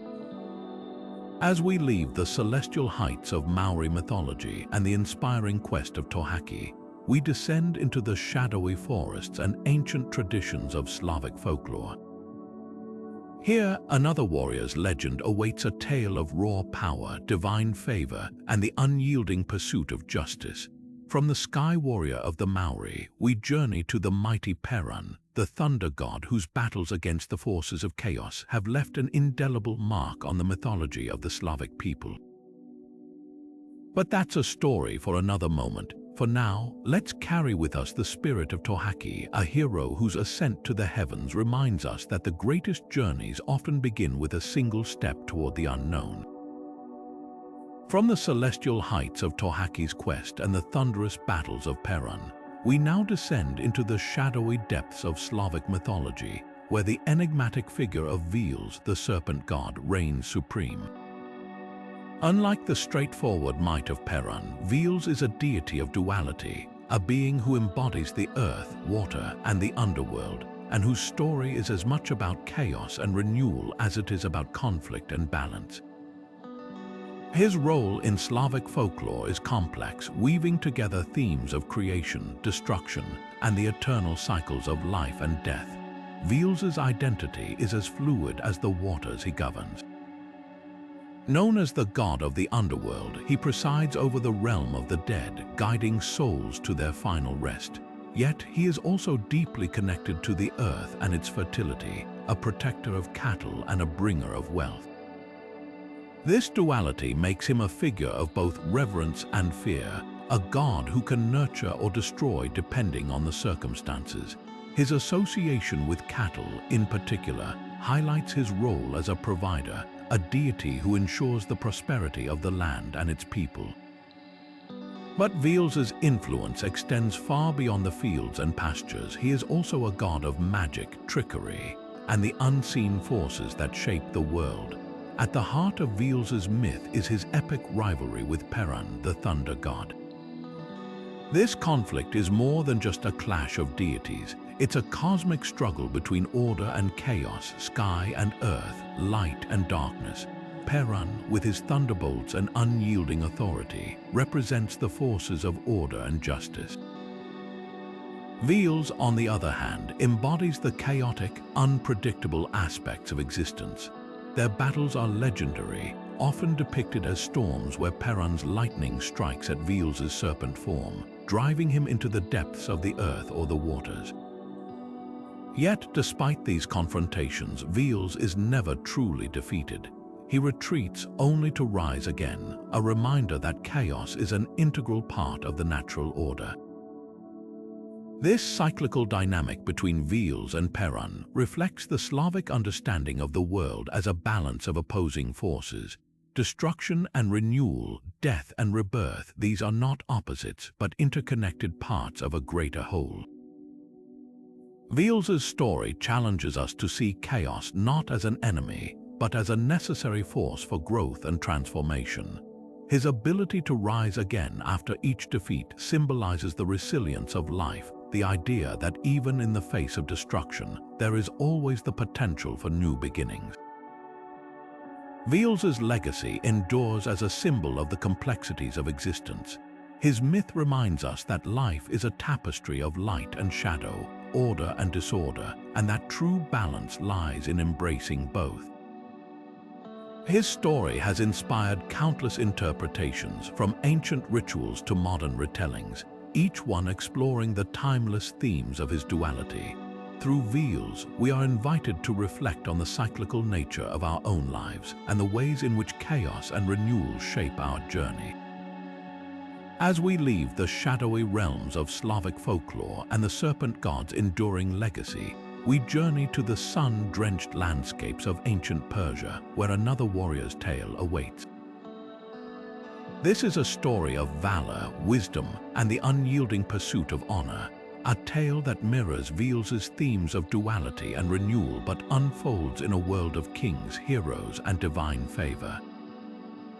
From the serpent god of the underworld, we turn to the mighty Rostam, the champion of Persian mythology, whose feats of strength and loyalty have left an indelible mark on history. But that's a story for another moment. For now, let's carry with us the image of Veal's, a god whose chaos brings renewal and whose story reminds us that even in the darkest depths, there is always the promise of rebirth. From the shadowy depths of Slavic mythology and the serpent god Veal's, we now journey to the sunlit deserts and grand courts of ancient Persia, where the legendary Bahram-Gur, the warrior king, takes center stage. Bahram, whose name echoes with tales of valor and wisdom, is more than just a king. He's a symbol of justice, strength, and the ideal ruler. His story, immortalized in Persian literature, is a rich tapestry of epic battles, moral dilemmas, and the timeless quest for a just and prosperous kingdom. Through his feats, Bahram embodies the virtues of leadership and heroism, offering lessons that resonate far beyond the pages of history. Bahram's rise to greatness is a tale of destiny and determination. Born into the royal lineage of the Sasanian Empire, he was destined to rule, but his path was far from ordinary. From a young age, Bahram displayed extraordinary strength and courage, qualities that set him apart as a warrior and a leader. Yet, it wasn't just his physical prowess that defined him. It was his unwavering commitment to justice and his deep sense of responsibility toward his people. These traits would shape his reign and cement his legacy as one of Persia's greatest kings. One of Bahram's most celebrated exploits is his battle against the demon Ahriman, a malevolent force that threatened the balance of the world. Ahriman, representing chaos and destruction, sought to plunge the land into darkness, but Bahram stood as a bulwark against this evil. Armed with his sword and guided by his wisdom, Bahram confronted the demon in a battle that tested not only his strength but also his resolve. His victory over Ahriman wasn't just a triumph of physical might. It was a testament to the power of righteousness and the importance of standing against tyranny. Through this act, Bahram became a protector of order, a king who fought not for glory but for the well-being of his people. Yet Bahram's story isn't confined to the battlefield. He was also a ruler who understood the importance of justice and fairness. His reign was marked by efforts to establish laws that protected the weak and ensured prosperity for all. One of the most famous tales of his wisdom involves the Seven Beauties, a series of stories told by 7 princesses, each illustrating a moral lesson. Through these stories, Bahram learns the value of patience, humility, and the importance of listening to diverse perspectives. This narrative not only highlights his role as a just ruler, but also underscores the idea that true leadership requires both strength and wisdom. Bahram's legacy endures as a beacon of ideal kingship. His story has inspired countless retellings, from the Shahnameh to Persian poetry, each one celebrating his virtues and the timeless lessons of his reign. He is a reminder that a great leader is not just a warrior, but a protector, a thinker, and a guide, someone who balances power with compassion and ambition with humility. His myth challenges us to reflect on what it means to lead with integrity and to strive for a world where justice and prosperity prevail. As we leave the sunlit courts of Persia and the legendary reign of Bahram behind, we turn our gaze to the misty hills and grand halls of Arthurian legend. Here, another warrior's tale awaits, a story steeped in chivalry, honor, and the timeless ideals of knighthood. From the warrior king of Persia, we journey to the valiant Sir Percival, a knight whose quest for the Holy Grail embodies the virtues of courage and purity. But that's a story for another moment. For now, let's carry with us the spirit of Bahram, a king whose strength and wisdom remind us that true leadership is forged not just in battle, but in the pursuit of justice and the betterment of all. Sir Galahad stands as a beacon of purity and virtue in the legendary court of King Arthur, a knight whose name is synonymous with unwavering faith and divine purpose. Unlike many of his fellow knights whose stories are marked by tragedy or moral complexity, Galahad's tale is one of unblemished heroism and spiritual triumph. Born as the son of Lancelot and Elaine, Galahad was destined for greatness from the moment he first set foot in Camelot. His arrival was foretold by prophecies, and his seat at the Round Table, known as the Siege Perilous, could only be occupied by the purest of knights. When Galahad took his place, it was clear that he was no ordinary warrior. His destiny was tied to the Holy Grail, the sacred vessel said to hold the power of divine grace. The quest for the Holy Grail became the defining chapter of Galahad's life. Unlike the other knights who sought the Grail for glory or personal redemption, Galahad's motivations were rooted in pure devotion. His faith was unshakable, his heart free from the temptations and flaws that plagued even the noblest of men. This purity set him apart, guiding him through trials that others could not endure.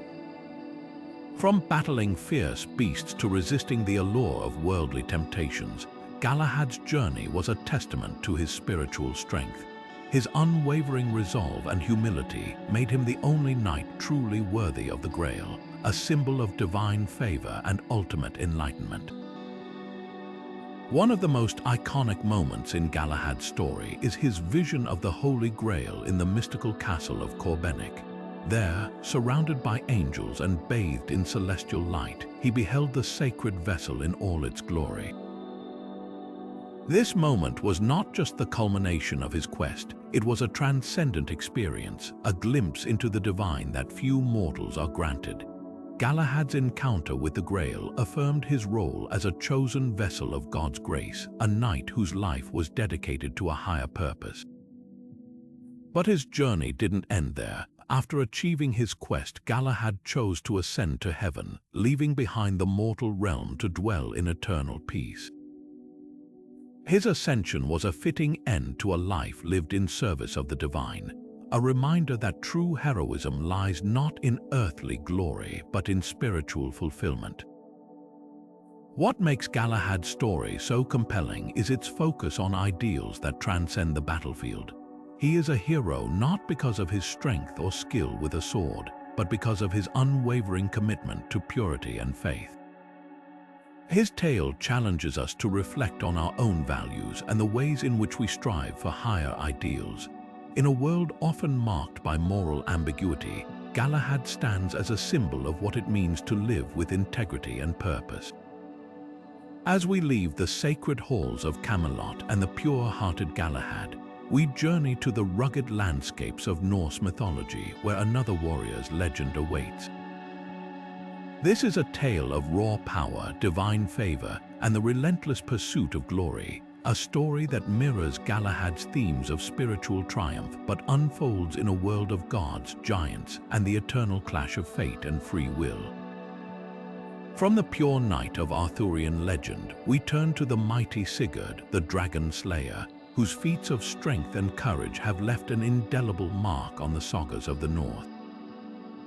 But that's a story for another moment. For now, let's carry with us the image of Galahad, a knight whose purity and faith remind us that true greatness lies not in conquest, but in the pursuit of something higher. From the pure-hearted Galahad and the spiritual quests of Arthurian legend, we now turn to the icy realms of Norse mythology, where the enigmatic Freyja reigns as a goddess of both love and war. Freyja is a figure of striking duality, a deity who embodies the fiery passion of love and the unyielding strength of battle. Her story is one of complexity and depth, weaving together themes of beauty, desire, and raw power, making her one of the most fascinating figures in the Norse pantheon.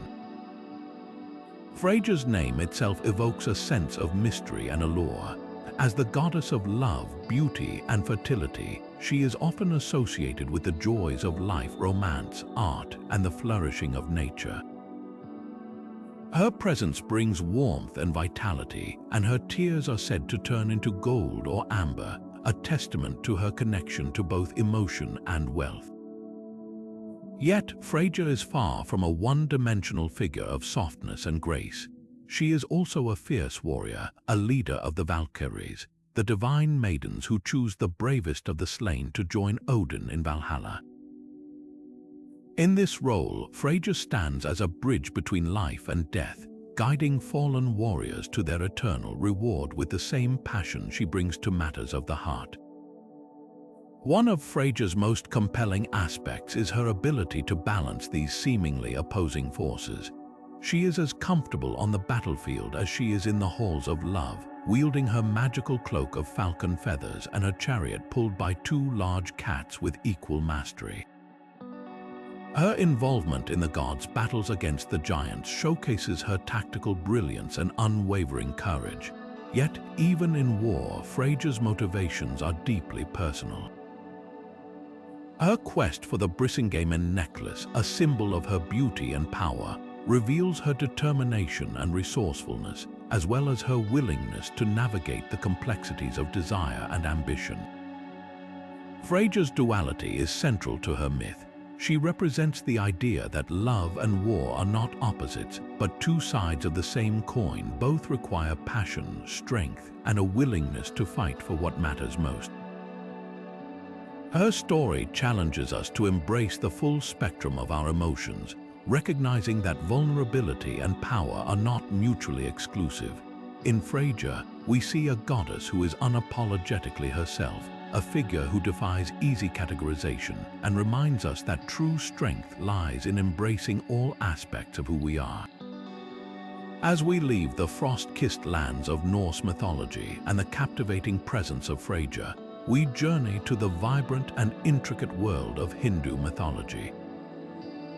Here, another warrior's legend awaits, a tale of divine favor, celestial weapons, and the unyielding pursuit of righteousness. From the goddess who embodies the duality of love and war, we turn to the mighty Durga, a warrior goddess whose feats of strength and devotion have inspired generations. But that's a story for another moment. For now, let's carry with us the spirit of Freyja, a goddess whose passion and power remind us that the heart and the sword are not so different, and that true greatness lies in the courage to embrace both. From the multifaceted goddess Freyja and the icy realms of Norse mythology, we now journey to the vibrant and spiritually rich world of Hindu lore, where the mighty Hanuman, the monkey god and devoted warrior, takes center stage. Hanuman is more than just a deity. He is a symbol of unwavering devotion, boundless strength, and selfless service. His story, immortalized in the ancient epic Ramayana, is a testament to the power of loyalty and the triumph of good over evil. Through his extraordinary feats and unshakable faith, Hanuman has become one of the most beloved figures in Hinduism, revered not only for his might but for the purity of his heart. Hanuman's tale begins with a destiny shaped by divinity. Born to Anjana, a celestial nymph, and Vayu, the god of wind, Hanuman was blessed with immense strength and agility from birth. Yet his true greatness lies not in his physical prowess, but in his devotion to Lord Rama, the seventh avatar of Vishnu and the embodiment of righteousness. Hanuman's role in the Ramayana is pivotal. He becomes Rama's most loyal servant, aiding him in the quest to rescue his wife, Sita, from the demon king Ravana. This mission isn't just a test of strength, it's a journey of faith, courage, and selflessness. One of Hanuman's most iconic feats is his leap across the ocean to Lanka, Ravana's island fortress. When tasked with finding Sita, Hanuman didn't hesitate. With a single bound, he soared across the vast sea, overcoming obstacles and proving his loyalty to Rama. This act of devotion is more than just a display of physical power. It's a symbol of the lengths one can go to for a cause they believe in. Hanuman's journey to Lanka also highlights his intelligence and resourcefulness. Once there, he used his wits to locate Sita, delivering Rama's message and offering her hope in her darkest hour. But Hanuman's role in the Ramayana goes beyond his loyalty to Rama. He is also a protector and a healer. During the climactic battle between Rama's forces and Ravana's army, Hanuman played a crucial role in turning the tide of the war. When Lakshmana, Rama's brother, was gravely injured, Hanuman flew to the Himalayas to retrieve the life-saving herb Sanjivani. Unable to identify the specific plant, he uprooted the entire mountain and carried it back, showcasing not only his strength but his unwavering commitment to those he served. This act of selflessness has made Hanuman a symbol of hope and resilience, a figure who embodies the idea that true strength lies in serving others. Hanuman's enduring worship in Hinduism speaks to the universal appeal of his story. He is revered as a guardian, a symbol of devotion, and a source of inspiration for millions. Temples dedicated to Hanuman can be found throughout India, where devotees seek his blessings for courage, strength, and protection. His image, often depicted carrying a mountain or flying through the air, has become an iconic representation of faith and perseverance. Through Hanuman, we are reminded that the greatest power comes not from physical might, but from the purity of one's heart and the depth of one's devotion.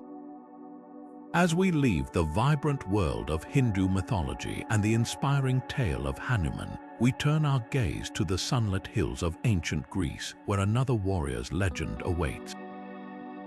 This is a tale of divine favor, tragic flaws, and the pursuit of glory, a story that mirrors Hanuman's themes of loyalty and strength, but unfolds in a world of gods, heroes, and the relentless march of destiny.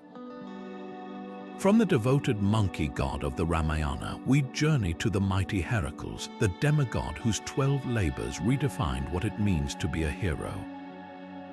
But that's a story for the next chapter. For now, let's carry with us the spirit of Hanuman, a warrior whose heart was as vast as his strength, and whose devotion reminds us that true greatness is measured not by what we gain, but by what we give.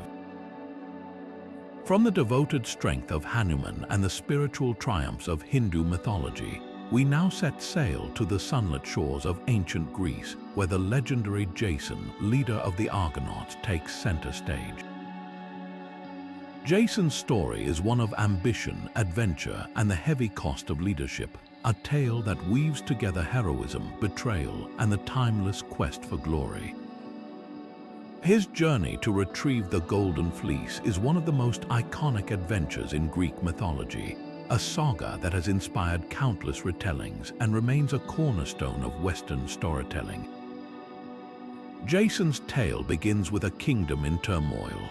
Born as the rightful heir to the throne of Iolcus, he was denied his birthright by his uncle Peleus, who seized power and sent the young prince into exile.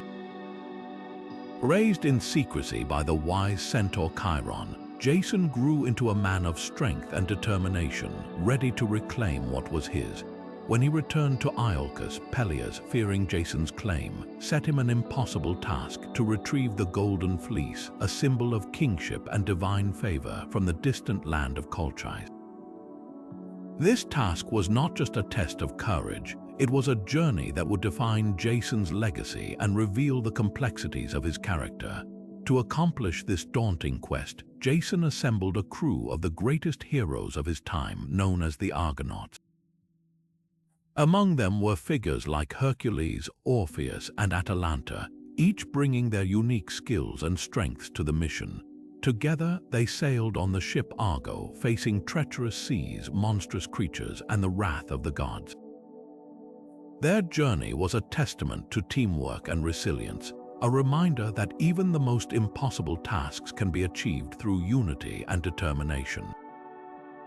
Yet, it was Jason's leadership that held the crew together, guiding them through countless trials and toward their ultimate goal. The most pivotal chapter of Jason's story unfolded in Colchis, where he encountered Medea, the daughter of King Aeetes. A sorceress of immense power and intelligence, Medea fell in love with Jason and used her magic to help him overcome the challenges set by her father. With her aid, Jason tamed fire-breathing oxen, sowed dragons' teeth that sprouted into warriors, and finally defeated the sleepless dragon guarding the Golden Fleece. Their partnership was a blend of love and ambition, but it also foreshadowed the darker turns their story would take. Medea's loyalty to Jason came at a great cost as she betrayed her family and homeland to ensure his success.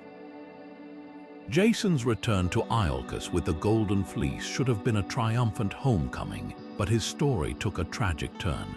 Despite reclaiming his throne, Jason's ambition led him to abandon Medea in favor of a politically advantageous marriage. This betrayal unleashed Medea's wrath, resulting in a series of devastating events that left Jason broken and alone. His downfall serves as a cautionary tale about the corrupting nature of ambition and the consequences of broken promises. Jason's legacy is not just one of heroism, but also of the fragility of trust and the price of leadership. Jason's story resonates because it explores the dualities of human nature: strength and vulnerability, ambition and hubris, loyalty and betrayal. His quest for the Golden Fleece is a timeless reminder that the journey to greatness is fraught with challenges, both external and internal. It's a tale that invites us to reflect on the choices we make and the values we hold dear. As we leave the sunlit shores of Greece and the tragic legacy of Jason behind, we journey to the misty mountains and ancient traditions of Japan, where another warrior's legend awaits. This is a tale of loyalty, skill, and the unyielding pursuit of honor, a story that mirrors Jason's themes of ambition and leadership but unfolds in a world of samurai, spirits, and the enduring bond between humanity and the divine. From the ambitious leader of the Argonauts, we turn to the legendary Minamoto no Yorimitsu, a warrior whose feats of strength and cunning have left an indelible mark on Japanese folklore. But that's a story for the next chapter. For now, let's carry with us the lessons of Jason, a hero whose triumphs and failures remind us that the path to greatness is often as perilous as it is rewarding. From the sunlit shores of ancient Greece and the tragic ambition of Jason, we now journey to the tempestuous world of Japanese mythology, where the storm god Susanoo reigns with both fury and purpose. Susanoo, the brother of Amaterasu, the sun goddess, and Tsukuyomi, the moon god, is a figure of immense power and complexity. Known as the god of storms, the sea, and the harvest, Susanoo embodies the duality of nature, its capacity for destruction and its potential for renewal. His story is one of chaos and creation, a narrative that captures the raw force of the elements and the cyclical nature of life itself. Susanoo's tale begins with his turbulent relationship with the heavens. Exiled from the celestial realm by his father, Izanagi, after a series of destructive outbursts, Susanoo descended to the earthly realm, where his tempestuous nature would shape his destiny. Yet, despite his reputation for chaos, Susanoo is far more than a mere bringer of storms. His most famous feat, the slaying of the eight-headed serpent Yamato no Rochi, reveals his role as a protector and a hero. This monstrous serpent, a symbol of destruction and malevolence, had terrorized the land, demanding the sacrifice of young maidens. Susanoo, armed with his legendary sword, Aim no Habakiri, confronted the beast in a battle that showcased not only his strength but also his cunning. By luring the serpent with sake and striking it down, Susanoo not only saved the people but also uncovered a sacred treasure within the serpent's tail, the sword Kusanagi, which would become one of Japan's 3 imperial regalia. What makes Susanoo's story so compelling is its exploration of duality. He is both a force of chaos and a bringer of renewal, a god whose storms can devastate the land yet also bring life-giving rain. His exile from the heavens and his subsequent actions on earth reflect the idea that even the most turbulent forces can serve a greater purpose. Susanoo's battles against Yamato no Orochi and his role in the creation of Kusanagi highlight the transformative power of conflict, the idea that destruction can pave the way for new beginnings. His myth reminds us that nature, like life itself, is a cycle of upheaval and growth, of storms and calm. Susanoo's legacy endures as a symbol of resilience and the untamed power of the natural world. In Japanese culture, he is revered not just as a storm god but as a figure who embodies the delicate balance between chaos and order. His story challenges us to see the storms in our own lives not as mere obstacles but as opportunities for transformation and renewal. As we leave the tempestuous skies of Japanese mythology and the mighty Susanoo behind, we turn our gaze to the misty forests and ancient traditions of Celtic folklore.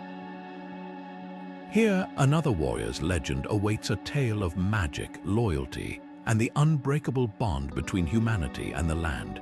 From the storm god of Japan, we journey to the mighty Chulainn, the Hound of Ulster, whose feats of strength and devotion have left an indelible mark on Celtic lore. But that's a story for another moment. For now, let's carry with us the spirit of Susanoo, a god whose storms remind us that even in chaos, there is the promise of renewal and that every tempest carries the seeds of new beginnings. From the tempestuous storms of Susanoo and the vibrant myths of Japan, we now journey to the lush, green hills of Celtic mythology, where the story of Lugh, the master of all skills, unfolds. Lugh is a figure of unparalleled versatility, a god whose name means shining one, and whose talents span every art, craft, and discipline imaginable. In a world where gods often specialize in a single domain, Lugh stands out as a polymath, a jack of all trades who embodies the power of adaptability and the importance of diverse knowledge. His tale is one of ingenuity, leadership, and the triumph of light over darkness, making him a cornerstone of Celtic lore. Lugh's origins are as fascinating as his skills. Born to scion of the Tuatha De Danann, the divine tribe of Celtic mythology, and Ethniu, a princess of the Fomorians, a race of monstrous beings, Lugh inherited the strengths of both worlds. This dual heritage made him a bridge between order and chaos, a figure uniquely equipped to face the challenges of his time. When he arrived at the court of the Tuatha De Danann, he famously declared, "I am Lugh Long-Arm, and I have come to serve the king." When asked what skill he brought, he replied, "I am a master of all arts." This bold claim was put to the test, and Lugh proved his worth by excelling in every task, from music and poetry to warfare and craftsmanship. His ability to adapt and excel in any situation earned him a place among the greatest of the Tuatha De Danann. One of Lugh's most defining moments came during the Second Battle of Mag Tuaid, a climactic conflict between the Tuatha De Danann and the Fomorians, a race of oppressive giants. The Fomorians, led by the fearsome Balor of the Evil Eye, threatened to plunge the world into darkness. Lugh, with his unparalleled skills and strategic mind, emerged as the Tuatha De Danann's greatest hope. He organized the forces of light, crafting weapons and devising tactics that turned the tide of the battle. In a dramatic showdown, Lugh faced Balor, whose single eye could unleash destruction with a single glance. Using his sling, Lugh struck Balor's eye with a stone, killing the giant and securing victory for the Tuatha De Danann. This triumph wasn't just a testament to Lugh's combat prowess, it was a celebration of his ability to think on his feet and adapt to any challenge. What makes Lugh's story so compelling is its timeless relevance. In a world that often prizes specialization, Lugh reminds us of the value of versatility and the importance of embracing a wide range of skills. His mastery of all arts symbolizes the idea that true strength lies in adaptability and the willingness to learn. Whether it's in the heat of battle or the quiet moments of creation, Lugh's story encourages us to cultivate curiosity and embrace the many facets of life. His legacy endures as a reminder that knowledge is power and that the ability to adapt is one of the greatest skills of all. As we leave the verdant hills of Celtic mythology and the shining legacy of Lugh behind, we journey to the sun-drenched savannas of Africa, where another warrior's tale awaits. This is a story of courage, wisdom, and the unbreakable bond between humanity and the earth, a tale that mirrors Lugh's themes of versatility and ingenuity, but unfolds in a land of rich oral traditions and powerful spiritual beliefs. From the Celtic god of all skills, we turn to the mighty Shango, the Yoruba god of thunder and lightning, whose feats of strength and leadership have left an indelible mark on African mythology.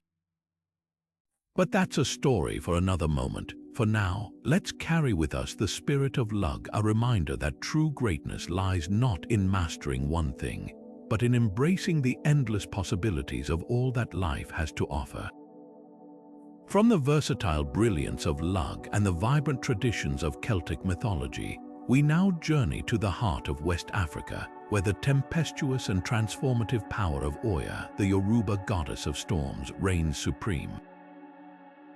Oya is a figure of immense strength and complexity, embodying the raw force of nature and the unyielding spirit of change. As the goddess of wind, lightning, and transformation, she is both a protector and a harbinger of upheaval, a deity who commands respect and awe in equal measure. Her story is one of resilience, adaptability, and the enduring power of renewal, themes that resonate deeply in Yoruba culture and beyond. Oya's name means she tore, a fitting title for a goddess whose presence is as fierce as the storms she governs. She is often depicted wielding a sword or a lightning bolt, symbols of her ability to cut through obstacles and bring about swift, decisive change. Yet, Oya's power isn't limited to destruction.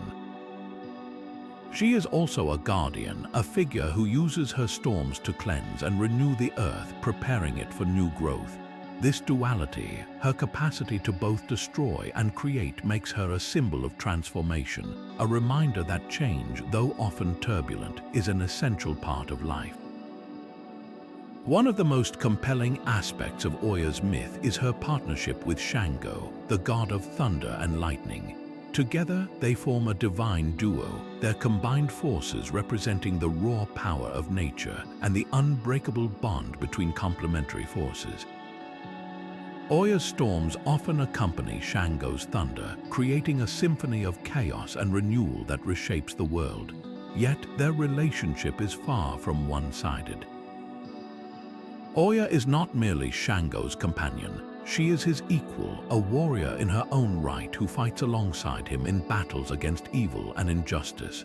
Her presence on the battlefield is a testament to her strength and independence, qualities that have made her a revered figure in Yoruba mythology. Oya's influence extends far beyond her role as a storm goddess. She is also associated with the Niger River, a vital source of life and sustenance in West Africa. Her connection to the river symbolizes her role as a nurturer and sustainer, a figure who provides for her people even as she challenges them to adapt and grow. This blend of nurturing and fierceness makes Oya a deeply relatable figure, embodying the idea that true strength lies in the ability to balance opposing forces. What makes Oya's story so enduring is its universal appeal. Her myth reflects the human experience of navigating change and adversity, reminding us that even the fiercest storms can lead to new beginnings. Her legacy has transcended the borders of Yorubaland, finding a place in the African diaspora religions that emerged in the Americas. In traditions like Santeria and Candomblé, Oya is venerated as a powerful Orisha, a spiritual force that continues to guide and protect her followers. Through Oya, we are reminded of the resilience of the human spirit and the transformative power of embracing change. As we leave the windswept plains of West Africa and the mighty presence of Oya behind, we set our sights on the ancient lands of Mesoamerica, where another warrior's legend awaits. This is a tale of divine strength, cosmic battles, and the enduring struggle between light and darkness, a story that mirrors Oya's themes of transformation and resilience, but unfolds in a world of gods, pyramids, and the mysteries of the cosmos. From the storm goddess of the Yoruba, we journey to the mighty Tezcatlipoca, the smoking mirror, whose enigmatic presence and fierce battles have left an indelible mark on Aztec mythology. But that's a story for the next chapter. For now, let's carry with us the spirit of Oya, a warrior whose storms remind us that even in the fiercest winds of change, there is always the promise of renewal and the strength to weather any storm. From the tempestuous storms of Oya and the transformative power of the Yoruba wind goddess, we now journey to the sun-drenched lands of Mesoamerica, where the fiery presence of Huitzilopochtli, the Aztec god of the sun and war, commands the skies. Huitzilopochtli is a figure of immense power and purpose, a deity whose story is as much about creation and conquest as it is about the relentless pursuit of divine destiny. Known as the hummingbird of the south, his name evokes both the delicate beauty of nature and the fierce determination of a warrior. His tale is one of triumph, sacrifice, and the unyielding will to guide his people to greatness. Huitzilopochtli's origin story is as dramatic as it is symbolic. According to Aztec mythology, he was born under extraordinary circumstances. His mother, Coatlicue, the earth goddess, became pregnant after a ball of feathers fell from the sky. This miraculous conception angered her children, particularly Coilxauhqui, the moon goddess, who saw it as a betrayal. Determined to restore her family's honor, Coilxauhqui led her brothers in a plot to kill their mother. But as they approached, Huitzilopochtli sprang from Coatlicue's womb, fully armed and ready to defend her. In a fierce battle, he defeated Coilxauhqui, decapitating her and casting her body down a mountain where it shattered into pieces. This act of cosmic violence not only secured Huitzilopochtli's place as a protector, but also established the eternal struggle between the sun and the moon, day and night, order and chaos. Beyond his role as a warrior, Huitzilopochtli was also a divine guide. He led the Aztecs on their legendary migration from their ancestral homeland, Aztlan, to the Valley of Mexico, where they would eventually establish their great city, Tenochtitlan. According to legend, Huitzilopochtli appeared to his people in visions, directing them to seek a sign: an eagle perched on a cactus, devouring a snake. When they finally found this symbol on an island in Lake Texcoco, they knew they had reached their promised land. This journey, guided by Huitzilopochtli's divine will, became the foundation of Aztec identity, a testament to their resilience and faith in their god's vision. Huitzilopochtli's dual role as a god of war and the sun reflects the Aztec understanding of the cyclical nature of life. The sun, a source of life and energy, must be nourished through constant battles against the forces of darkness. To ensure the sun's daily journey across the sky, the Aztecs believed they must offer sacrifices, often in the form of captured warriors, to sustain Huitzilopochtli's strength. This belief in the necessity of sacrifice is a recurring theme in Aztec culture, symbolizing the idea that greatness often requires giving up something of value. Huitzilopochtli's story challenges us to consider the weight of leadership and the sacrifices demanded by duty. What makes Huitzilopochtli's tale so compelling is its blend of myth and history. His guidance of the Aztecs to their homeland mirrors the real-life struggles of a people forging their destiny, while his battles against Coyolxauhqui and the forces of darkness embody the universal themes of light overcoming shadow. Through his story, we see the ideals of strength, sacrifice, and divine purpose that defined Aztec civilization. His legacy endures as a symbol of the unyielding human spirit, a reminder that even the greatest challenges can be overcome with determination and faith. As we leave the sunlit skies of Aztec mythology and the fiery presence of Huitzilopochtli, we turn our gaze to the ancient lands of China, where another warrior's legend awaits. This is a tale of loyalty, strategy, and the unyielding pursuit of honor. A story that mirrors Huitzilopochtli's themes of divine guidance and sacrifice, but unfolds in a world of emperors, dragons, and the mandate of heaven. From the sun god of the Aztecs, we journey to the mighty Guan Yu, a warrior whose unwavering loyalty and martial prowess have made him a legend across centuries. From the fiery skies of Huitzilopochtli and the sunlit battles of Aztec mythology, we now turn to the ancient lands of China, where the legendary Mulan stands as a beacon of courage, loyalty, and defiance against societal norms. Mulan's story, immortalized in the Ballad of Mulan, is one of the most enduring tales in Chinese history, a narrative that transcends time and culture to inspire countless generations. Unlike many warriors whose legends are steeped in divine intervention or superhuman strength, Mulan's heroism lies in her humanity, her resourcefulness, and her willingness to challenge the expectations placed upon her. She is not just a warrior, she is a symbol of resilience, a woman who redefined what it means to fight for what you believe in. Mulan's tale begins in a time of crisis.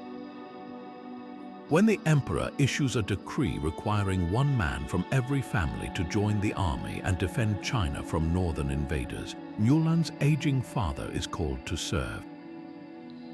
Knowing he is too frail to survive the harsh demands of war, Mulan makes a bold decision. She disguises herself as a man and takes his place. This act of selflessness is the cornerstone of her legend, a testament to her deep love for her family and her unshakable sense of duty. It's a moment that resonates deeply, reminding us that heroism often begins with a choice to put others before oneself, even when the stakes are impossibly high. For 12 years, Mulan serves in the army, her true identity hidden from her comrades. Her journey is not just one of physical endurance but of emotional resilience. She trains, fights, and strategizes alongside her fellow soldiers, proving herself as capable as any man. Yet her story is not about outshining others. It's about perseverance, about proving that courage and skill know no gender. Mulan's achievements on the battlefield are remarkable, but it's her ability to maintain her secret, to navigate the complexities of her dual identity, that truly sets her apart. She embodies the idea that greatness isn't about who you appear to be, but about the strength of your character and the depth of your convictions. When the war ends, Mulan returns home, her true identity revealed. Rather than seeking glory or recognition, she simply wishes to reunite with her family, her heart still rooted in the values that drove her to take up arms in the first place. This humility, this unwavering loyalty to her loved ones, is what makes Mulan's story so profoundly human. Her legacy is not just about her victories in battle, but about the quiet strength she embodies, the courage to defy expectations, the determination to protect what matters most, and the grace to walk away from the spotlight when her duty is done. Mulan's story has endured for centuries, evolving through countless retellings, from ancient poems to modern films. Her legend speaks to universal themes: gender equality, the power of individual agency, and the idea that true strength lies in the heart, not in appearances. She is a reminder that heroes come in all forms, and that the greatest battles are often fought not for glory, but for love, family, and the freedom to be oneself. As we leave the ancient fields of China and the inspiring legacy of Mulan behind, we prepare to reflect on the enduring impact of these legendary warriors. From the thunderous skies of Norse mythology to the sunlit shores of Greece, from the icy peaks of Japan to the vibrant plains of Africa, each of these warriors has left an indelible mark on history and culture. Their stories remind us that heroism is not confined to a single time or place. It is a universal thread that connects us all, inspiring us to rise above our challenges and strive for greatness.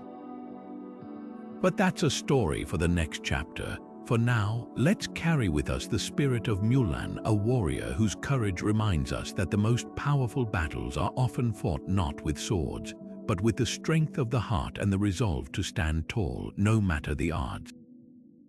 As we reach the end of this extraordinary journey through the lives of 50 legendary warriors, it's impossible not to marvel at the sheer diversity and depth of their stories.